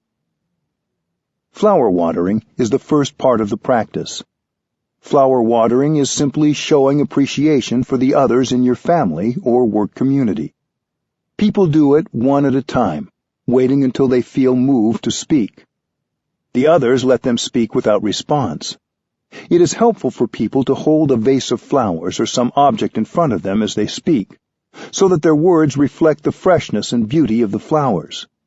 During flower watering, the speaker acknowledges the wholesome, wonderful qualities of the others. It is not flattery. We need to speak the truth. Everyone has strong points that can be seen with awareness. No one can interrupt the person holding the flowers. Each person is allowed as much time as needed, and everyone else practices deep listening. When one person has finished speaking, he or she stands up and slowly returns the vase to the center of the room. We should not underestimate the first step of flower watering. When we sincerely recognize the beautiful qualities of other people, it is very difficult to hold on to our feelings of anger and resentment. We naturally soften, and our perspective becomes wider and more inclusive of the whole reality. In the second part of the practice, participants express regret for anything they have done to hurt others. It does not take more than one thoughtless phrase to hurt someone. Sometimes we hold on to some small resentment or regret, and it grows because we don't have the time to make it right. The practice of beginning anew is an opportunity for us to recall some regret from earlier in the week and undo it. In the third part of the ceremony, we express ways in which others have hurt us. Loving speech is crucial. We want to heal our families and work communities, not harm them. We speak frankly, but we don't want to be destructive. When we sit among people who are all practicing deep listening, our speech becomes more beautiful and more constructive. We never blame or argue. In this final part of the practice, compassionate listening is crucial. We listen to another's hurts and difficulties with the willingness to relieve the suffering of the other person, not to judge or argue. We listen with all our attention. Even if we hear something that is not true, we continue to listen deeply so the other person can express his or her pain and release the tensions within. If we reply or correct that person, the practice will not bear fruit. We just listen. If we need to tell others that their perception was not correct, we can do that a few days later, privately and calmly. Then, at the next beginning anew practice, they may rectify the error themselves, and we will not have to say anything. We can end the practice with a moment of silence. Just practicing the first part of beginning anew, flower watering, can increase the happiness and communication in your family or your workplace. You don't need to do all three parts each time, especially when the practice is new to you. It will work to spend most of your time on flower watering. Then slowly over time, as trust is built, you can add the second and third parts. Even then, don't skip over the first. Expressing appreciation is one of the greatest ways of building strong and caring relationships. The cake in the refrigerator. One tool we can use to improve our communication is a cake. It doesn't matter if you're not a baker, don't have a cake, or are gluten-free. This is a very special cake that is not made of flour and sugar like a sponge cake. We can keep eating it, and it is never finished. It is called the cake in the refrigerator. This practice was developed to help children deal with their parents arguing, but it can also be used by adults in a relationship. When the atmosphere becomes heavy and unpleasant, and it seems that one person is losing his or her temper, you can use the practice of the cake to restore harmony. First of all, breathe in and out 3 times to give yourself courage. Then turn to the person or people who seem upset and let them know you just remembered something. When they ask you what, you can say, "I remember that we have a cake in the refrigerator." Saying, "There is a cake in the refrigerator," really means, "Please, let's not make each other suffer anymore." Hearing these words, the person will understand. Hopefully he or she will look at you and say, "That's right, I'll go and get the cake." This is a non-judgmental way out of a dangerous situation. The person who is upset now has an opportunity to withdraw from the fight without causing more tension. The person goes into the kitchen, opens the refrigerator to take out the cake, and boils water to make the tea, all the while following their breathing. If there is no real cake in the refrigerator, something else can be substituted, a piece of fruit or toast, or whatever you find. Preparing the snack and tea, that person may even remember to smile as a way to feel lighter in body and spirit. While sitting alone in the living room, the other person can begin to practice breathing in mindfulness. Gradually, hot tempers will calm down. After the tea and cake have been placed on the table, perhaps all will join the tea party in an atmosphere that is light and full of understanding. If one person is hesitant to take part, you can coax him or her by saying, "Please come and have some tea and cake with me." Hugging meditation. Some of our strongest communication does not include words. When we hug, our hearts connect, and we know we are not separate beings. Hugging with mindfulness and concentration can bring reconciliation, healing, understanding, and much happiness. You may practice hugging meditation with a friend, your daughter, your father, your partner, or even with a tree. To practice, first bow and recognize the presence of the other. Close your eyes, take a deep breath, and visualize yourself and your beloved 300 years from now. Then you can enjoy 3 deep conscious breaths to bring yourself fully there. You can say to yourself, breathing in, I know that life is precious in this moment. Breathing out, I cherish this moment of life. Smile at the person in front of you, expressing your desire to hold her in your arms. This is a practice and a ritual. When you bring your body and mind together to produce your total presence, to become full of life, it is a ritual. When I drink a glass of water, I invest 100% of myself in drinking it. You should train yourself to live every moment of your daily life like that. Hugging is a deep practice. You need to be totally present to do it correctly. Then, open your arms and begin hugging. Hold each other for 3 in and out breaths. With the first breath, you are aware that you are present in this very moment, and you are happy. With the second breath, you are aware that the other is present in this moment, and she is also happy. With the third breath, you are aware that you are here together, right now on this earth, and you feel deep gratitude and happiness for your togetherness. You then may release the other person and bow to each other to show your thanks. You can also practice it in the following way. During the first in-breath and out-breath, become aware that you and your beloved are both alive. For the second in-breath and out-breath, think of where you will both be 300 years from now. And for the third in-breath and out-breath, go back to the insight that you are both alive. When you hug in such a way, the other person becomes real and alive. You do not need to wait until one of you is ready to depart for a trip. You may hug right now and receive the warmth and stability of your friend in the present moment. Hugging can be a deep practice of reconciliation. During the silent hugging, the message will come out clearly. Darling, you are precious to me. I am sorry I have not been mindful and considerate. I have made mistakes. Allow me to begin anew. Life becomes real at that moment. Architects need to build airports and railway stations so that there is enough room to practice hugging. Your hugging will be deeper, and so will your happiness.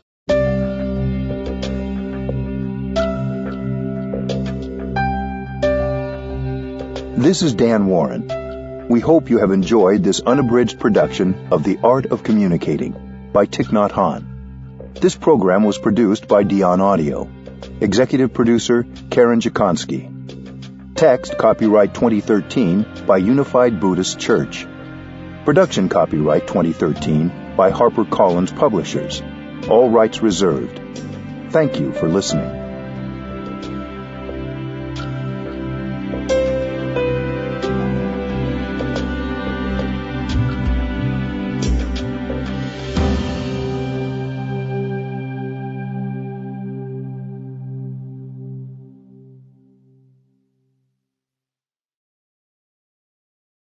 Audible hopes you have enjoyed this program.